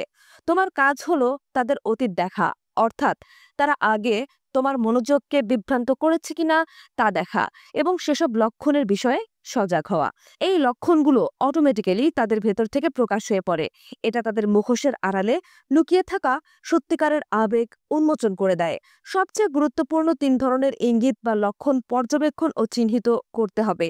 এগুলো হলো অপছন্দ অথবা পছন্দ, কর্তৃত্ব অথবা বশ্যতা এবং প্রতারণা বা ছলচাতুরি। পছন্দ অপছন্দের লক্ষণ বা ইঙ্গিত। নিচের চিত্রটি কল্পনা করো। ঈর্ষা অথবা অবিশ্বাসের কারণে গ্রুপের কেউ তোমাকে অপছন্দ করে, কিন্তু গ্রুপ পরিবেশে তারা এটা প্রকাশ্যে প্রকাশ করতে পারে না। তারা তোমাকে দেখলে হাসে, তোমার সাথে কথাবার্তা বলে এবং মনে হয় তারা তোমার ধারণাকেও সমর্থন করে। কিন্তু একটা পর্যায়ে এসে তোমার মনে হতে পারে কোনো কিছুতে সমস্যা বা গড়বড় আছে। কিন্তু এই লক্ষণগুলো এতটাই সূত্র যে তুমি তাদের বাইরের আচরণ দেখে সেটা দ্রুত ভুলে যাও। পরবর্তীতে হঠাৎ করে তারা তোমাকে বাধা দেয় অথবা তোমার সাথে কুৎসিত আচরণ প্রদর্শন করে, তখন তাদের মুখোশ খুলে যায়। এর জন্য তোমার যে মূল্য দিতে হয় তা শুধু তোমার কর্মক্ষেত্র বা ব্যক্তিগত জীবনকেই কঠিন করে তোলে না, বরং তোমার আবেগেও দীর্ঘস্থায়ী প্রভাব ফেলে। উপলব্ধি করো বা বোঝো। মানুষের শত্রুতা অথবা প্রতিরোধমূলক ক্রিয়াগুলো কখনোই সামনে আসে না, তবে তাদের এই ধরনের কোনো ক্রীড়া বা পদক্ষেপের আগে সর্বদা কিছু লক্ষণ প্রকাশ পায়। তাদের আবেগকে সম্পূর্ণরূপে দমন করা কখনোই সম্ভব হয় না। সমস্যা শুধুমাত্র আমরা যে মনোযোগ দেই না তা নয়, বরং আমরা স্বভাবগতভাবেই মতানৈক্য বা নিজের ধারণার সাথে দ্বন্দ্বমূলক চিন্তাভাবনা পছন্দ করি। কেউ আমাদের বিরোধিতা করছে তা চিন্তা করাটা এড়িয়ে চলতে পছন্দ করি এবং মনে করি লোকজন আমাদের পক্ষে আছে অথবা অন্তত নিরপেক্ষ আছে। তাই আমরা অনুভব করি কোনো ব্যক্তির সাথে আমাদের সবকিছু ঠিকঠাকভাবে চলছে না, কোনো কিছুতে গড়বড় হচ্ছে। কিন্তু এই অনুভূতিকে আমরা উপেক্ষা করি। আমাদের এই অন্তর্জ্ঞান লব্ধ সারাকে অবশ্যই আস্থা বা বিশ্বাসে নেয়া শিখতে হবে এবং ওই লক্ষণগুলো যা সমস্যা বোঝানোর ইঙ্গিত দেয় তা খোঁজা শিখতে হবে। মানুষ তার শারীরিক ভাষা বা অঙ্গভঙ্গির মাধ্যমে অপছন্দ অথবা শত্রুতার পরিষ্কার নির্দেশনা প্রকাশ করে। এর অন্তর্ভুক্ত হলো তুমি যা বলেছ তার প্রতি কারো তীর্যক বা কটাক্ষ দৃষ্টি দেওয়া, ক্রুদ্ধ দৃষ্টিতে তাকানো, তোমার নিকট থেকে না সরা পর্যন্ত ঠোঁট কামড়ানো, গণ্ডদেশ কঠিন করা। তুমি কথাবার্তা চালিয়ে যাচ্ছ অথচ সে সেখান থেকে সরে যাবে। তুমি একটি পয়েন্ট উত্থাপন করার সাথে সাথে সে তার হাত ভাঁজ করে ফেলবে এবং সার্বিকভাবে পুরো শরীরে একটা উত্তেজনা অনুভব করবে। সমস্যা হলো সাধারণ সময়ে তুমি এই লক্ষণগুলো খেয়াল করো না। যদি কোনো ব্যক্তির অসন্তুষ্টিকে গোপন করে রাখা খুব কঠিন হয়ে যায় এবং সে তা প্রকাশ করে, তবেই কেবল আমরা সেটা আমলে নেই। তোমাকে অবশ্যই মানুষের ক্ষুদ্রাতি ক্ষুদ্র অভিব্যক্তিকে চিহ্নিত করতে এবং অন্যান্য সূত্র লক্ষণ যা মানুষ প্রকাশ করে তা ধরতে নিজেকে প্রশিক্ষিত করতে হবে। ক্ষুদ্রাতি ক্ষুদ্র ভাবভঙ্গি হলো মনোবিদদের খুব সাম্প্রতিক আবিষ্কার। এটা সেকেন্ডেরও কম সময় স্থায়ী হয়। এর আবার দুটি ধরন আছে, প্রথমটা প্রকাশ পায় যখন মানুষ কোনো নেতিবাচক অনুভূতির বিষয়ে সজাগ হয় এবং তা দমন করে রাখার চেষ্টা করে, কিন্তু এটা সেকেন্ডেরও ভগ্নাংশের কম সময়ে তা প্রকাশ হয়ে পড়ে। অন্যটা প্রকাশ পায় যখন আমরা অন্যদের শত্রুতার বিষয়ে অসচেতন থাকি এবং এটা তাদের শরীরে অথবা মুখাবয়বে খুব দ্রুত ঝলকের মতো প্রকাশ পায়। এই অভিব্যক্তি হবে ক্ষণস্থায়ী ক্রুদ্ধ দৃষ্টি, মুখের পেশি টানটান করা, ঠোঁট কামড়ানো, হাই তোলার মতো করা অথবা খুব দ্রুত চোখ নিম্নগামী করে ঘৃণার দৃষ্টিতে তাকানো। এই লক্ষণগুলো সম্পর্কে সজাগ হয়ে আমরা এই অভিব্যক্তিগুলো খেয়াল করতে পারি।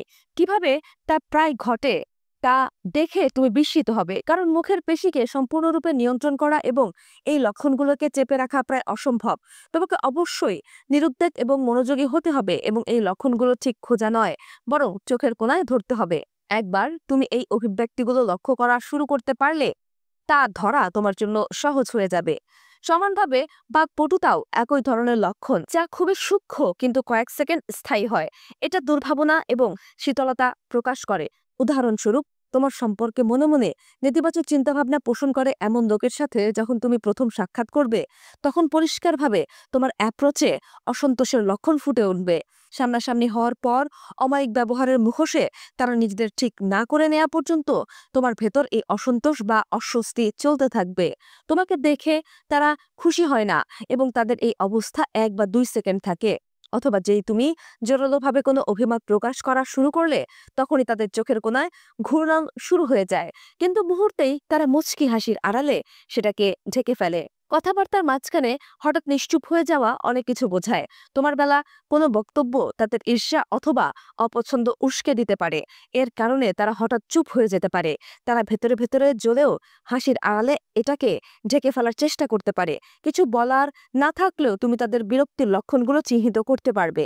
এই ধরনের ঘটনায় কোনো উপসংহারে আসার আগে সবচেয়ে ভালো হলো এই লক্ষণগুলোকে বেশ কয়েকবার খেয়াল করতে হবে। প্রায় মানুষ মিশ্র সংকেত প্রদান করে, তোমার মনোযোগ টানার জন্য ইতিবাচক কিছু বলে, কিন্তু তাদের শারীরিক ভাবভঙ্গি পরিষ্কারভাবে নেতিবাচক থাকে।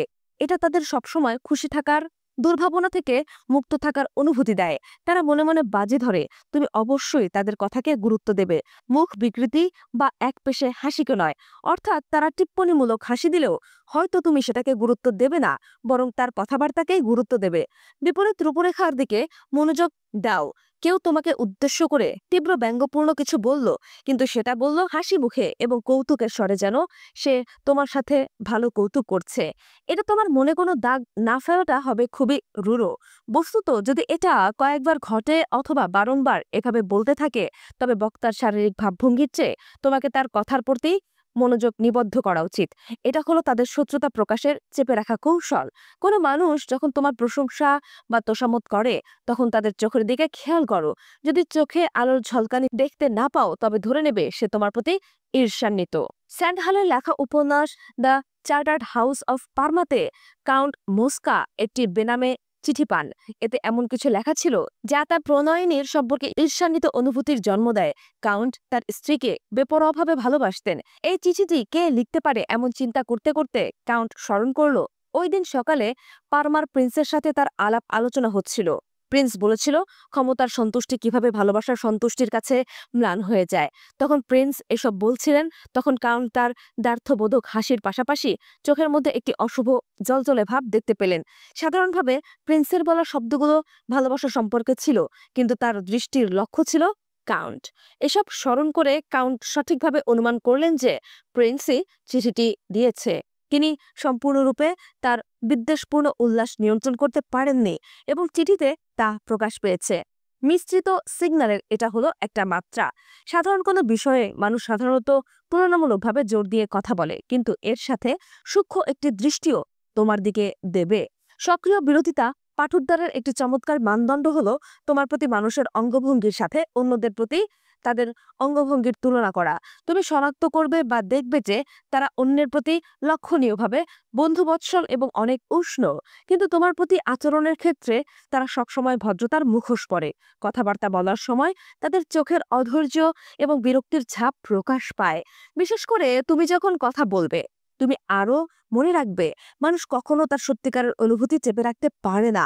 সত্যিকারের অনুভূতি প্রকাশের প্রবণতা সবসময় মানুষের মধ্যে থাকে, বিশেষ করে শত্রুতামূলক অনুভূতি। যখন তারা মদ্যপ, ঘুম ঘুম, হতাশাচ্ছন্ন, রাগান্বিত অথবা চাপের মধ্যে থাকে, তখন তারা সত্যিকারের অনুভূতি প্রকাশ করে দেয়। পরবর্তীতে তারা এটা ঘুরিয়ে ফেলার জন্য এমন সব ওজোর আপত্তি দেখানোর প্রবণতা দেখায় যেন সে আসলে নিজের মধ্যে ছিল না, কিন্তু বাস্তবতা হলো তারা যে কোনো সময়ের চেয়ে ওই সময়ে সবচেয়ে বেশি নিজের মধ্যে ছিল, অর্থাৎ নিজ সম্পর্কে যা বলেছে তার সব সত্যি। এই লক্ষণগুলোর অনুসন্ধানে সেরা পদ্ধতিগুলোর একটি হলো পরীক্ষা করা, এমনকি লোকজনকে অনেকটা ফাঁদে ফেলার মতো আর কি। রাজা চতুর্দশ লুইস এক্ষেত্রে খুবই পারদর্শী ছিলেন। তিনি ভার্সাইয়ের রাজপ্রাসাদের কোর্টের চূড়ায় দাঁড়াতেন। কোর্ট পরিপূর্ণ থাকত তার প্রতি শত্রুতা মনোভাবাপন্ন এবং অসন্তুষ্ট উচ্চপদস্থ অভিজাত শ্রেণীর সদস্যদের দ্বারা। রাজা তাদের উপর নিরঙ্কুশ কর্তৃত্ব চাপিয়ে দেওয়ার চেষ্টা করতেন। সভাসদদের সবাইকে নিখুঁত অভিনেতা হতে হতো এবং তাদের সত্যিকারের অনুভূতিকে গোপন করতে হতো, বিশেষ করে রাজার প্রতি তাদের অনুভূতি। যাই হোক, লুইসের কাছে তাদেরকে যাচাই বাছাই পরীক্ষা করার পদ্ধতি ছিল। কোনো সংকেত না দিয়ে একসময় হঠাৎ করে রাজা তাদের সামনে হাজির হতেন। তিনি তাদের তাৎক্ষণিক মৌখিক অভিব্যক্তি অনুসন্ধান করতেন। তিনি উচ্চপদস্থ অভিজাত কোনো সদস্য এবং তার পরিবারকে ভার্সাই প্রাসাদে যাবার অনুরোধ করতেন। তিনি খুব সতর্কতার সাথে মুখে অথবা কণ্ঠে বিরক্তির লক্ষণ পর্যবেক্ষণ করতেন। তিনি একজন সভাসদের কাছে তার মিত্র সভাসদদের বিষয়ে নেতিবাচক কিছু বলতেন এবং তার তাৎক্ষণিক প্রতিক্রিয়া লক্ষ্য করতেন। অস্বস্তির যথেষ্ট লক্ষণ নির্দেশ করত গোপন শত্রুতার। যদি তুমি সন্দেহ করো কেউ তোমার প্রতি ঈর্ষা অনুভব করছে, তবে তোমার অতি সাম্প্রতিক কোনো সুখবর তাকে বলো, কিন্তু তুমি তাকে জড়িয়ে ধরতে উদ্যত হবে না। তুমি তার চোখে মুখে অসন্তুষ্টির ক্ষুদ্রাতি ক্ষুদ্র অভিব্যক্তি পর্যবেক্ষণ করো। তার সুপ্ত বা লুকানো রাগ এবং অসন্তুষ্টি প্রমাণের জন্য একই ধরনের পরীক্ষা পদ্ধতি ব্যবহার করো। প্রকাশ্যমান প্রতিক্রিয়া মানুষ কখনো চেপে রাখতে পারে না। সাধারণত নিয়ম হলো, হয় মানুষ তোমাকে বেশি বেশি অথবা কম দেখতে চাইবে, অথবা তোমার সম্পর্কে উদাসীন হয়ে পড়বে। তারা এই তিন অবস্থার মধ্যে দোল খাবে, কিন্তু একটা অবস্থায় পরিপূর্ণরূপে পতিত হবেই। কত তাড়াতাড়ি তারা তোমার ইমেইল অথবা বার্তার জবাব দেয়, তোমাকে প্রথম দর্শনে তাদের অঙ্গভঙ্গি এবং তোমার উপস্থিতিতে তাদের সার্বিক টোনটা কেমন হয়, তার মাধ্যমে তারা নিজেদের এই অবস্থা প্রকাশ করবে। সম্ভাব্য শত্রুতা অথবা নেতিবাচক অনুভূতি প্রাথমিক অবস্থায় শনাক্ত করতে পারার মূল্য অনেক। তুমি তোমার কৌশলগত বিকল্পগুলো বৃদ্ধি করতে পারবে এবং রণকৌশল সাজিয়ে নিতে পারবে। উদ্দেশ্যমূলকভাবে শত্রুতার মনোভাব বাড়ানোর জন্য তুমি লোকজনের জন্য একটা ফাঁদ পাততে পারো এবং তারা যাতে কিছু আক্রমণাত্মক পদক্ষেপ নেয় সেজন্য তাড়িত করতে পারো। এটা দীর্ঘমেয়াদে তাদের বিব্রতকর অবস্থায় ফেলে দেবে, অথবা তাদের অপছন্দ হ্রাস করতে তুমি দ্বিগুণ পরিশ্রম করতে পারো এবং এমনকি চমৎকার শান্তি প্রচেষ্টার কৌশল দিয়ে তাদের মন জয় করতে পারো। অথবা তুমি তাদের সাথে দূরত্ব বজায় রাখতে পারো, কোনো কাজে তাদের ডাকবে না, কাজ থেকে বরখাস্ত করবে, অথবা তাদের সাথে কোনো ধরনের গল্পগুজব করা থেকে বিরত থাকবে। শেষ পর্যন্ত দ্বন্দ্ব এবং অন্তর্ঘাতমূলক কর্মকাণ্ড এড়িয়ে তুমি তোমার জীবন পথকে সুগম করবে। সাধারণত আমাদের ইতিবাচক আবেগ অন্যের কাছ থেকে গোপন করার খুব একটা প্রয়োজন পড়ে না, কিন্তু তবুও আমরা প্রায় আমাদের আনন্দ উচ্ছ্বাসের লক্ষণ প্রকাশ করতে চাই না। বিশেষ করে কাজের সময় বা প্রেমপূর্ব অবস্থায় এটা হয়। সামাজিক চলাফেরার ক্ষেত্রে মানুষ প্রায় শীতল আচার আচরণ প্রদর্শন করে থাকে। সুতরাং তোমার ক্ষেত্রে মানুষ কেমন আচার ব্যবহার করবে তার লক্ষণ শনাক্ত করা খুবই মূল্যবান। মুখাবয়বের ইঙ্গিতের উপর করা মনোবিদদের গবেষণার পরিসংখ্যান অনুসারে, যেমন পল একম্যান, E.H. হেস এবং অন্যরা, যে সকল মানুষ তোমার সম্পর্কে ইতিবাচক আবেগ পোষণ করে তাদের মুখের মাসলে নিরুদ্বেগ ও উচ্ছ্বাসের লক্ষণ প্রকাশ পায়। নির্দিষ্ট করে বললে তাদের কপালের রেখায় এবং গালে তাদের চোখের পুরো এলাকা বিস্তৃত হয়ে যায়। এগুলো সব স্বস্তি এবং উন্মুক্ততার অনৈচ্ছিক অভিব্যক্তি। যদি অনুভূতি খুবই তীব্রতর হয়, যেমন প্রেমে পড়া, চেহারা রক্তিম হয়ে যাওয়া, মুখাবয়বে প্রাণচঞ্চলতা চলে আসে, এই উত্তেজনার অংশ হিসেবে চোখের মণি বা তারা বড় হয়ে যাবে এবং চোখে আলোর বিচ্ছুরণ ঘটবে। একজন ব্যক্তি স্বস্তিদায়ক এবং পছন্দসই কিছু দেখলে নিশ্চিতভাবে তার এই লক্ষণগুলো প্রকাশ পাবে। চোখের মণি বড় হওয়ার সাথে সাথে চোখের ভ্রু উপরের দিকে উঠে যাবে, মনে হবে চোখ বড় হয়ে গেছে। আমরা সাধারণত কারো চোখের মনির দিকে তাকিয়ে কথা বলি না, কারণ তন্ময় হয়ে কারো চোখের মনির দিকে তাকিয়ে কথা বলাটা যৌন আবেদন প্রকাশ করে। সুতরাং চোখের প্রসারণ নজরে আসার সাথে সাথেই তার চোখের মনির দিকে দ্রুত দৃষ্টি দেওয়ার বিষয়ে আমাদের নিজেদের প্রশিক্ষিত করতে হবে। এই ক্ষেত্রে তোমার দক্ষতা উন্নয়ন করতে হলে তোমাকে অবশ্যই আসল এবং নকল হাসির মধ্যে পার্থক্য নির্ণয় করা শিখতে হবে। আমাদের নেতিবাচক অনুভূতি গোপন করার চেষ্টা করার সময় আমরা বেশিরভাগ সময় নকল হাসির আশ্রয় নেই, কারণ এটা খুব সহজ এবং সাধারণত এই হাসির অতি সূক্ষ্ম বিষয়ে কেউ মনোযোগ দেয় না বা দেওয়ার প্রয়োজন মনে করে। কারণ প্রকৃত বৈচিত্র্য খুব সচরাচর হয় না। তোমাকে অবশ্যই জানতে হবে এটা কিভাবে চিনতে হয়। প্রকৃত হাসি চোখের আশেপাশের পেশিকে প্রভাবিত করে, চক্ষুকে প্রসারিত করে, গালকে উপরের দিকে তুলে ধরে। চোখ এবং গালের মধ্যে কোনো পরিবর্তন ছাড়া প্রকৃত হাসি হতে পারে না। কেউ কেউ অট্টহাসি দিয়ে প্রকৃত হাসির মতো ছাপ ফেলতে চায়। এ হাসিও চোখের পরিবর্তন আনে। এছাড়াও শারীরিক লক্ষণের ক্ষেত্রে তোমাকে অবশ্যই প্রসঙ্গের দিকে তাকাতে হবে। প্রকৃত হাসি কোনো ক্রীড়া অথবা কথা থেকে আসে যা আকস্মিকভাবে কোনো প্রতিক্রিয়ার জন্ম দেয়। এটা স্বতঃস্ফূর্ত। হাসিটা কি পরিস্থিতির সাথে সম্পর্কিত নয়। হাসিটা কি যা বলা হয়েছে তা সমর্থিত নয়। অর্থাৎ হাসিটা কি বিষয় সমর্থিত নয়। এটা কি এমন কোনো পরিস্থিতি যেখানে কোনো ব্যক্তি কাউকে ইমপ্রেস করার জন্য সর্বোচ্চ প্রচেষ্টা করছে অথবা তার মনে কোনো কৌশলগত লক্ষ্য আছে। হাসির সময়টা কি কিছুটা নিষ্প্রভ থাকে। সম্ভবত ইতিবাচক আবেগগুলোর সবচেয়ে উল্লেখযোগ্য নির্দেশনাটি আসে কণ্ঠ থেকে। মুখাবয়ব নিয়ন্ত্রণ করা আমাদের জন্য বেশি সহজ। এই উদ্দেশ্যে আমরা আয়নায় নিজেকে দেখতে পারি, কিন্তু পেশাগত অভিনয় শিল্পী ছাড়া সচেতনভাবে কণ্ঠের এই স্বর থেকে অন্য স্বরে পরিবর্তন করা খুবই কঠিন। যখন কোনো ব্যক্তি তোমার সাথে উত্তেজিতভাবে কথা বলে, তখন তার কণ্ঠের স্বরগ্রাম বেড়ে যায়, যা আবেগগত উত্তেজনা নির্দেশ করে। এমনকি কোনো মানুষ যদি নার্ভাস থাকে, তবে তার কণ্ঠের স্বর উষ্ণ এবং স্বাভাবিক হতে পারে, যা বিক্রয়কর্মীর কৃত্রিম উষ্ণতা থেকে বিপরীত। তুমি কণ্ঠের প্রায় সন্তুষ্টিকর বৈশিষ্ট্য শনাক্ত করতে পারবে। অনেকেই যাকে কণ্ঠের হাসির সাথে তুলনা করছে। তুমি কোনো দুশ্চিন্তা ও দ্বিধাগ্রস্ততার অনুপস্থিতি লক্ষ্য করবে। কোনো আলাপচারিতায় একই মাত্রার ঠাট্টা উপহাস সৌহার্দ্যপূর্ণ সম্পর্কের ইঙ্গিত দেয়। প্রাণবন্ত এবং খুশির কণ্ঠ আমাদের মেজাজ মর্জিতে সংক্রমিত হয় এবং একই ধরনের প্রতিক্রিয়া বিপরীত দিক থেকেও আসে। আমরা যখন এটা অনুভব করি তখনই তা বুঝতে পারি, কিন্তু মাঝে মাঝে এমন অনুভূতি উপেক্ষা করি এবং এর পরিবর্তে বন্ধুত্বমূলক শব্দ অথবা বিক্রয়কর্মী মার্কা শব্দের দিকে মনোযোগ নিবিষ্ট করি। চূড়ান্তভাবে মানুষকে প্রভাবিত ও প্রলুব্ধ করার জন্য অবাচনিক ইঙ্গিতকে পর্যবেক্ষণ করা অপরিহার্য। এটা হলো কোনো ব্যক্তি তোমার বশ্যতা স্বীকার করলো কিনা তা পরিমাপের সর্বোচ্চ মানদণ্ড। তোমার উপস্থিতিতে মানুষ যখন স্বস্তি বোধ করা শুরু করবে, তখন তারা তোমার পাশে দাঁড়াবে। তারা তাদের হাত ভাঁজ করবে না অথবা কোনো দুশ্চিন্তাও প্রকাশ করবে না। যদি তুমি কথা বলো অথবা একটি গল্প বলো, মানুষের ঘন ঘন মাথা নাড়া, মনোযোগের স্থির দৃষ্টি এবং প্রকৃত হাসি ইঙ্গিত করবে তুমি যা বলছো তার সাথে তারা একমত এবং তারা তাদের প্রতিরোধ শক্তি ধীরে ধীরে হারিয়ে ফেলছে। তারা বেশি বেশি দৃষ্টি বিনিময় করবে। সম্ভবত সবচেয়ে বড় এবং উল্লাসজনক লক্ষণ হলো সামঞ্জস্যতা। অন্য ব্যক্তিটি অসচেতনভাবেই তোমাকে প্রতিবিম্বিত করবে। তাদের পাগুলো তোমার মতো একইভাবে রাখবে, মাথা একইভাবে ঝাঁকাবে বা ওঠানামা করবে। একজনের হাসি আর একজনেরও হাসির কারণ হবে। সামঞ্জস্যতার সবচেয়ে গভীর মাত্রা হলো পরস্পরের শ্বাস প্রশ্বাসের ছন্দ একই রকম হবে, যেটা মিল্টন এরিকসন আবিষ্কার করেছেন। এটা কোনো কোনো সময় চুমুতে রূপান্তর হতে পারে। তোমার নিজেকে প্রশিক্ষিত করবে। শুধুমাত্র এইসব পরিবর্তন যা তোমার প্রভাবকে প্রদর্শন করে তাকে পর্যবেক্ষণ করার জন্যই নয়, বরং তোমার শারীরিক ইঙ্গিতের অনুরূপ ইতিবাচক ইঙ্গিত যাতে তাদের মধ্যেও তৈরি হয় তা নিশ্চিত করতে। তুমি ধীর গতিতে তাদের কাছাকাছি দাঁড়ানো বা হেলিয়ে পড়া শুরু করবে। উন্মুক্ততা বা উদারতার সূত্র লক্ষণ প্রকাশ করবে। অন্যের কথায় মাথা নাড়বে এবং হাসি দেবে। তুমি নিজের মধ্যে তাদের ব্যবহার এবং শ্বাস প্রশ্বাসের প্রতিফলন ঘটাবে। যখন তুমি এসব করবে, তখন দেখবে তার মধ্যেও তোমার আবেগ ধীরে ধীরে সঞ্চারিত হচ্ছে।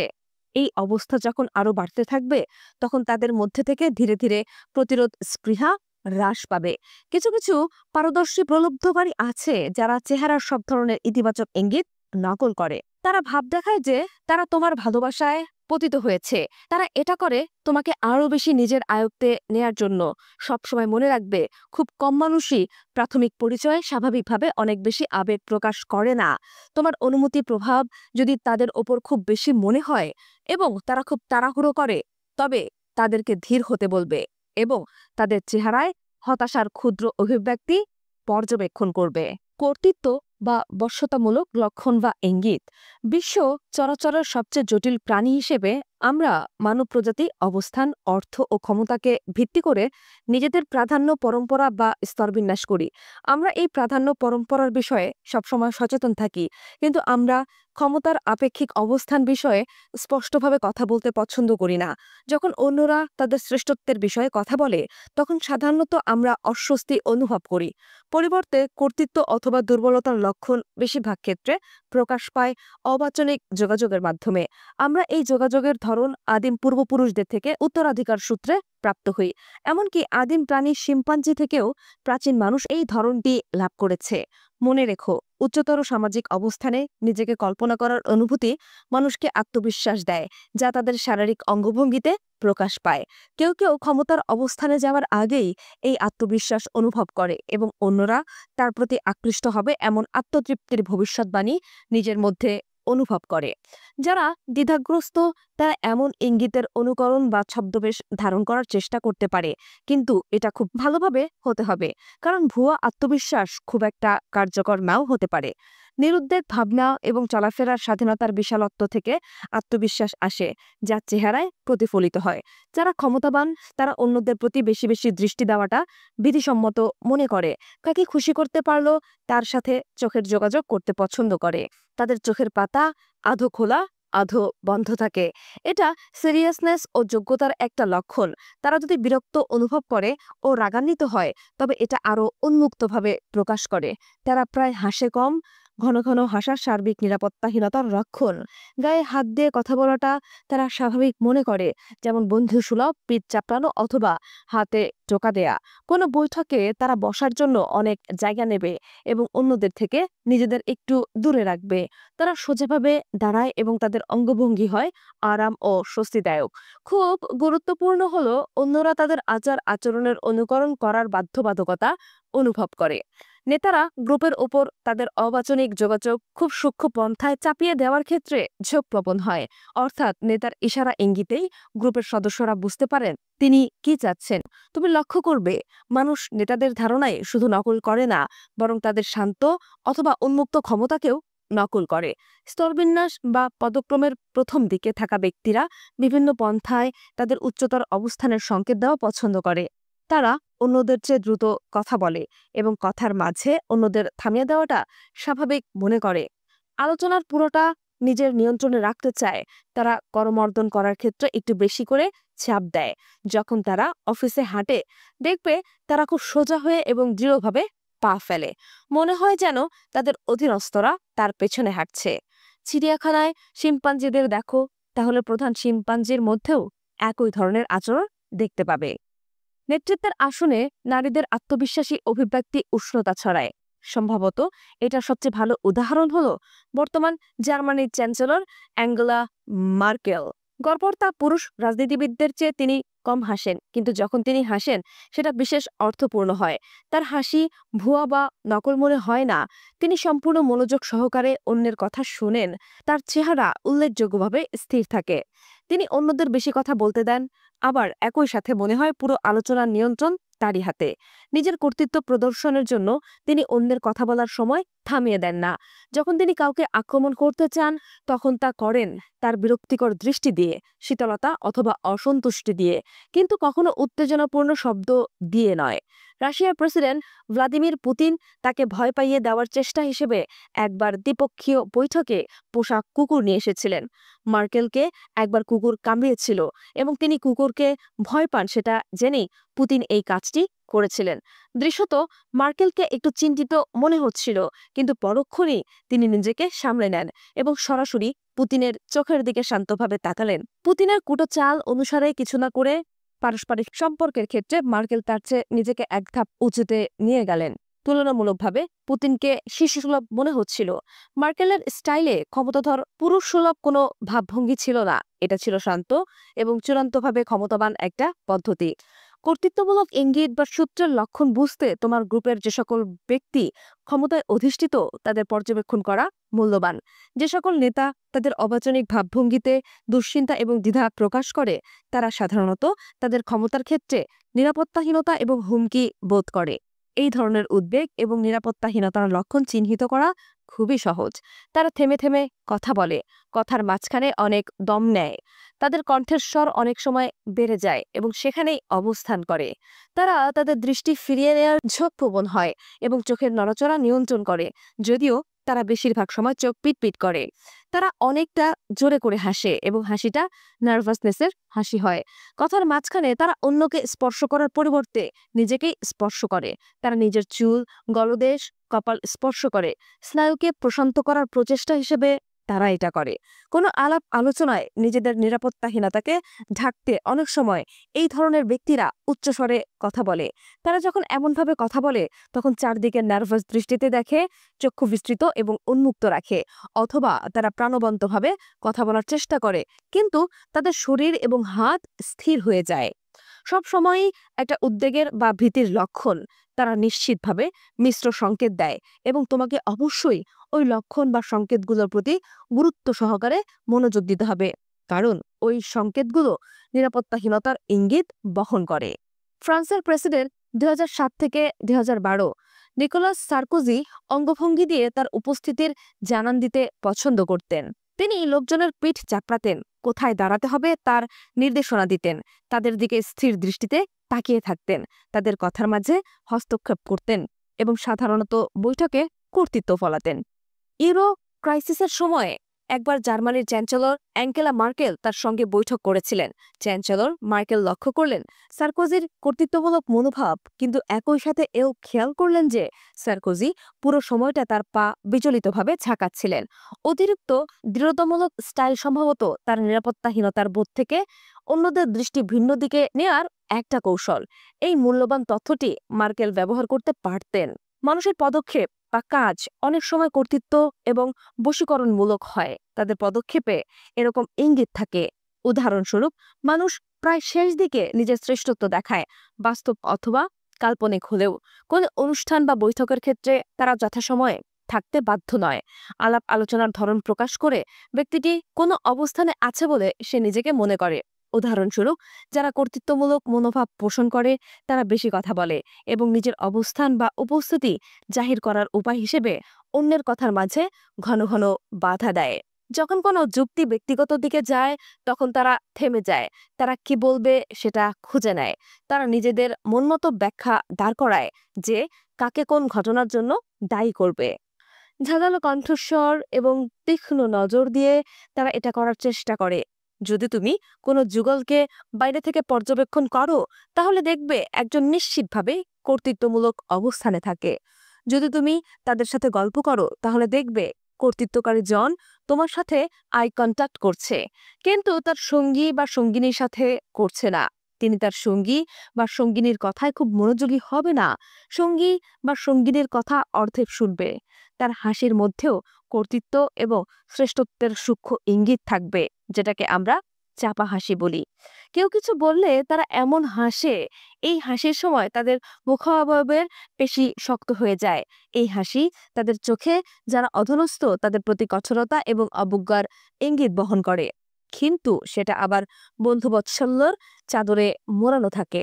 একটি সম্পর্কের মধ্যে কর্তৃত্ব জাহিরের চূড়ান্ত কিন্তু খুব সূক্ষ্ম অবাচনিক উপায় আসে উপসর্গ বা লক্ষণের মধ্যে দিয়ে।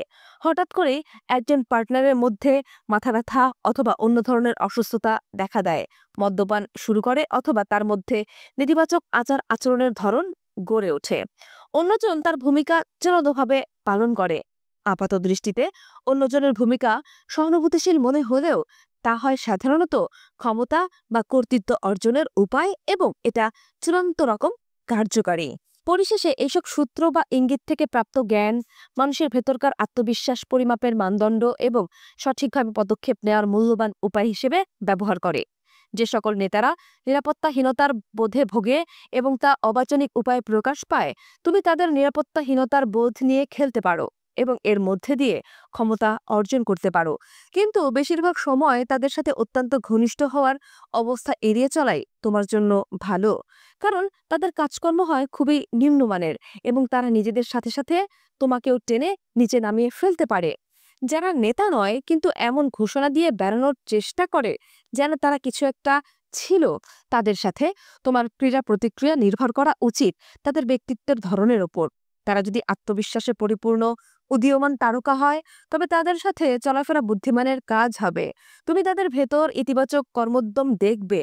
অন্যদিকে তারা যদি উদ্যত হয়, তবে তোমাকে তাদের এড়িয়ে চলা উচিত, কারণ তারা শুধু অন্যের প্রশংসা শুনতে চায়, কিন্তু বিনিময়ে কিছুই দেয় না।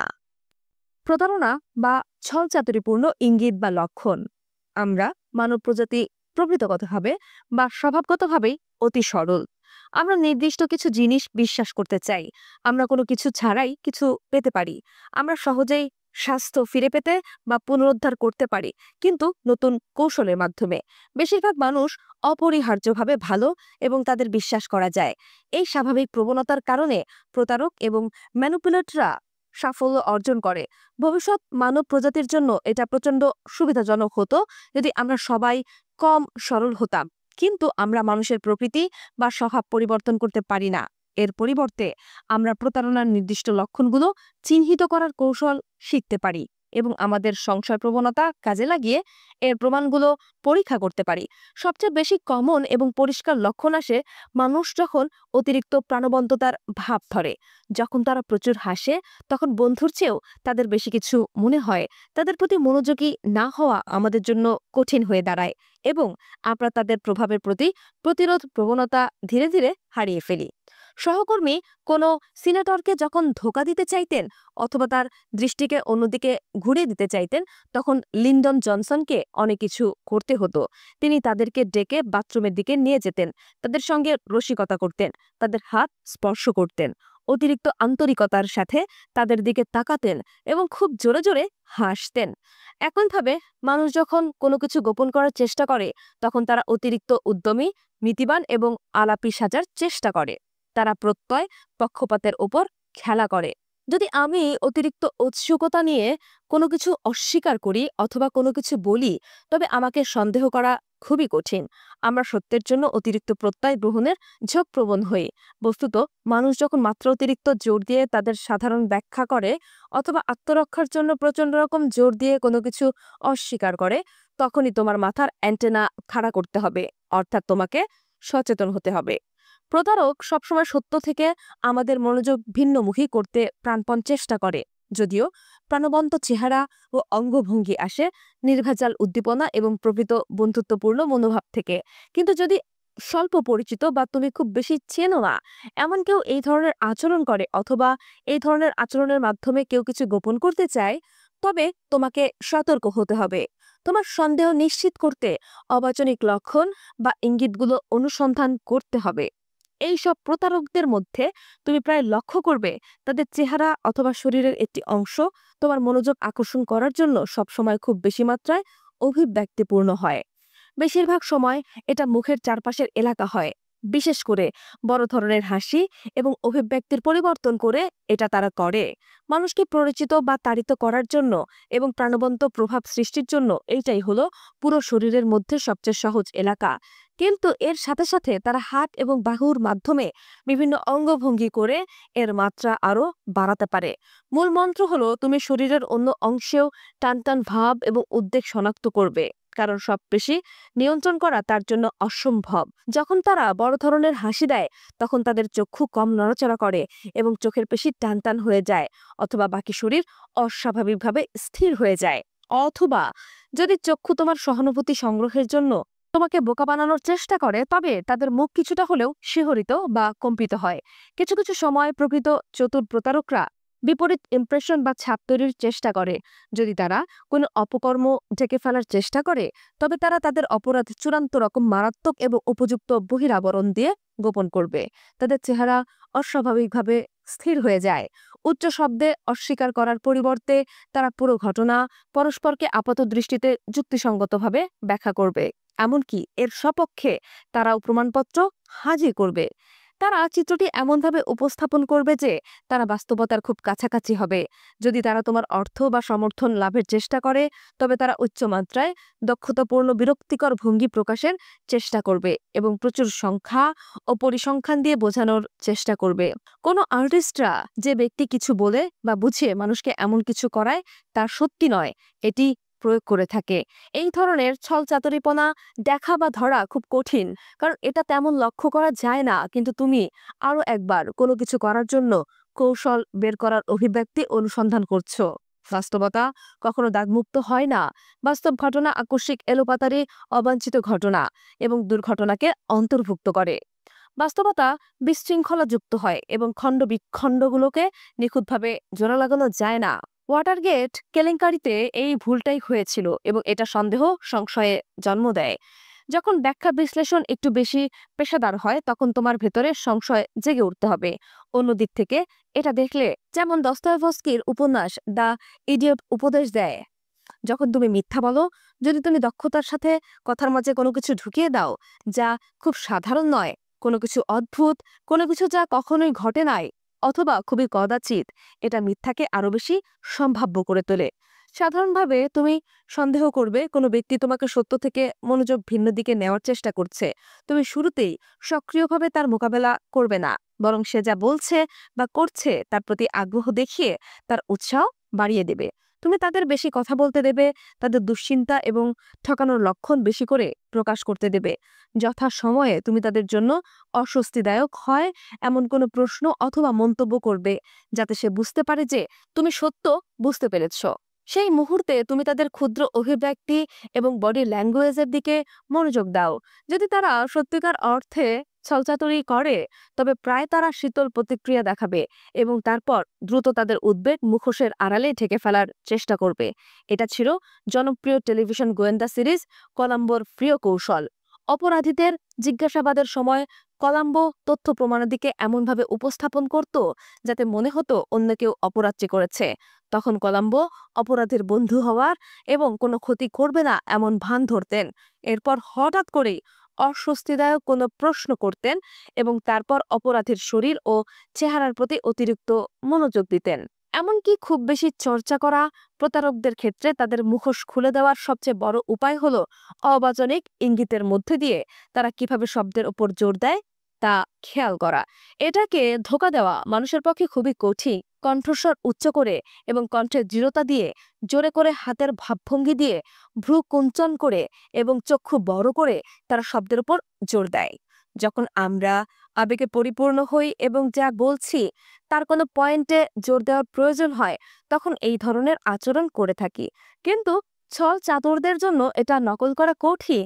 তাদের কণ্ঠ অথবা শারীরিক ভাবভঙ্গির মাধ্যমে যে জোর বা গুরুত্ব দেয়, তা আসলে তারা যা বলে তার সাথে পরস্পর সম্পর্কযুক্ত হয় না, পরিস্থিতির সাথে খাপ খায় না। যেই মুহূর্তে তারা ক্রীড়া করে, সেই মুহূর্তে তারা আবেগ দ্বারা তাড়িত হয় না, বরং ঘটনার আগেই তারা আবেগ দেখানোর চেষ্টা করে, যেন একটা প্রভাব তৈরি করা যায়। তারা যা উপস্থাপন করার চেষ্টা করে তা বাস্তবতার থেকে ত্রুটিযুক্ত হয়। পরিশেষে মনে রেখো, ছলচাতুরির ক্ষেত্রে সবসময় একটা মানদণ্ড থাকে। মানদণ্ডের সর্বনিম্নে থাকে সবচেয়ে কম ক্ষতিকারক শ্রেণী, যারা গুরুত্বহীন মিথ্যা বলে। এর অন্তর্ভুক্ত হলো দৈনন্দিন জীবনের সব ধরনের তোষামদ। তোমাকে দেখতে হ্যাভি লাগছে। এর আরো অন্তর্ভুক্ত হতে পারে তুমি যা করছো তার সত্যটা মানুষের কাছে প্রকাশ না করা, অথবা কোনো তথ্য যা মানুষকে বিরক্ত করতে পারে এবং প্রাইভেসি নষ্ট করতে পারে তা প্রকাশ স্থগিত রাখা। আমরা যদি মনোযোগ দেই, তবে এই ছোট্ট আকারের প্রতারণা খুব সহজেই শনাক্ত করতে পারি। যেমন হাসির অকৃত্রিমতার দিকে খেয়াল করলে এটা আমরা ধরতে পারি। কিন্তু সবচেয়ে ভালো হলো এই নিম্ন শ্রেণীকে উপেক্ষা করা। সমাজে যা বলা হয় তা যে সবসময় আন্তরিক হবে এমনটা নয়। ভদ্র সভ্য সমাজ এর উপরই নির্ভর করে। প্রতারণা বা ছলচাতুরির ছোট্ট বিষয়গুলো সম্পর্কে সর্বদা সজাগ থাকলে তা সমাজের জন্য খুবই ধ্বংসাত্মক হবে। বরং তোমার সতর্কতা বড় বড় প্রতারণা মোকাবেলা করার জন্য রেখে দাও। মানুষ যখন ল্যাং মেরে তোমার কাছ থেকে মূল্যবান কিছু বের করতে চায়, তখন সেটা সামলাতে পারবে। অভিব্যক্তি ব্যবস্থাপনার কলা। সাধারণভাবে ভূমিকা পালন শব্দের গূঢ়ার্থ নেতিবাচক। আমরা এটাকে যথার্থতা বা সত্যতার বিপরীত বলে প্রতীয়মান করি। একজন ব্যক্তি যিনি সত্যিকার অর্থে খাঁটি, তার জীবনে একটি রোল বা ভূমিকা পালনের প্রয়োজন হয় না। তিনি যা তাই থাকতে পারেন। বন্ধুত্ব এবং আমাদের ঘনিষ্ঠ সম্পর্কের ক্ষেত্রে এই প্রত্যয় বা ধারণার মূল্য আছে, যেখানে আমরা মুখোশকে ছুঁড়ে ফেলি এবং আমাদের স্বতন্ত্র গুণ বৈশিষ্ট্য প্রদর্শনের ক্ষেত্রে স্বস্তি বোধ করি। কিন্তু আমাদের পেশাগত জীবনে এটা অনেক বেশি জটিল। যখন কোনো নির্দিষ্ট কাজ অথবা সমাজে কোনো নির্দিষ্ট ভূমিকা পালনের বিষয় আসে, তখন আমরা প্রত্যাশা করি কোনটা পেশাদারিত্ব সুলভ। যদি বিমানের চালক হঠাৎ করে একজন গাড়ি বিক্রয় কর্মীর মতো আচরণ শুরু করে, অথবা একজন মেকানিক একজন থেরাপিস্টের, অথবা একজন প্রফেসর একজন রক শিল্পীর মতো আচরণ করে, তখন আমরা অস্বস্তি বোধ করা শুরু করি। যদি এই ব্যক্তিরা পেশাদারিত্বের মুখোশ খুলে সম্পূর্ণরূপে নিজেদের মতো কাজ করত এবং তাদের ভূমিকা পালন করতে অস্বীকার করত, তাহলে আমরা তাদের যোগ্যতা দক্ষতা নিয়ে প্রশ্ন উত্থাপন করতাম। একজন রাজনৈতিক ব্যক্তি যাকে আমরা অন্যদের তুলনায় খুব বেশি প্রকৃত বা খাঁটি বলে মনে করি, তিনি সাধারণত এই গুণ অভিক্ষিপ্তের ব্যাপারে সবচেয়ে ভালো হন।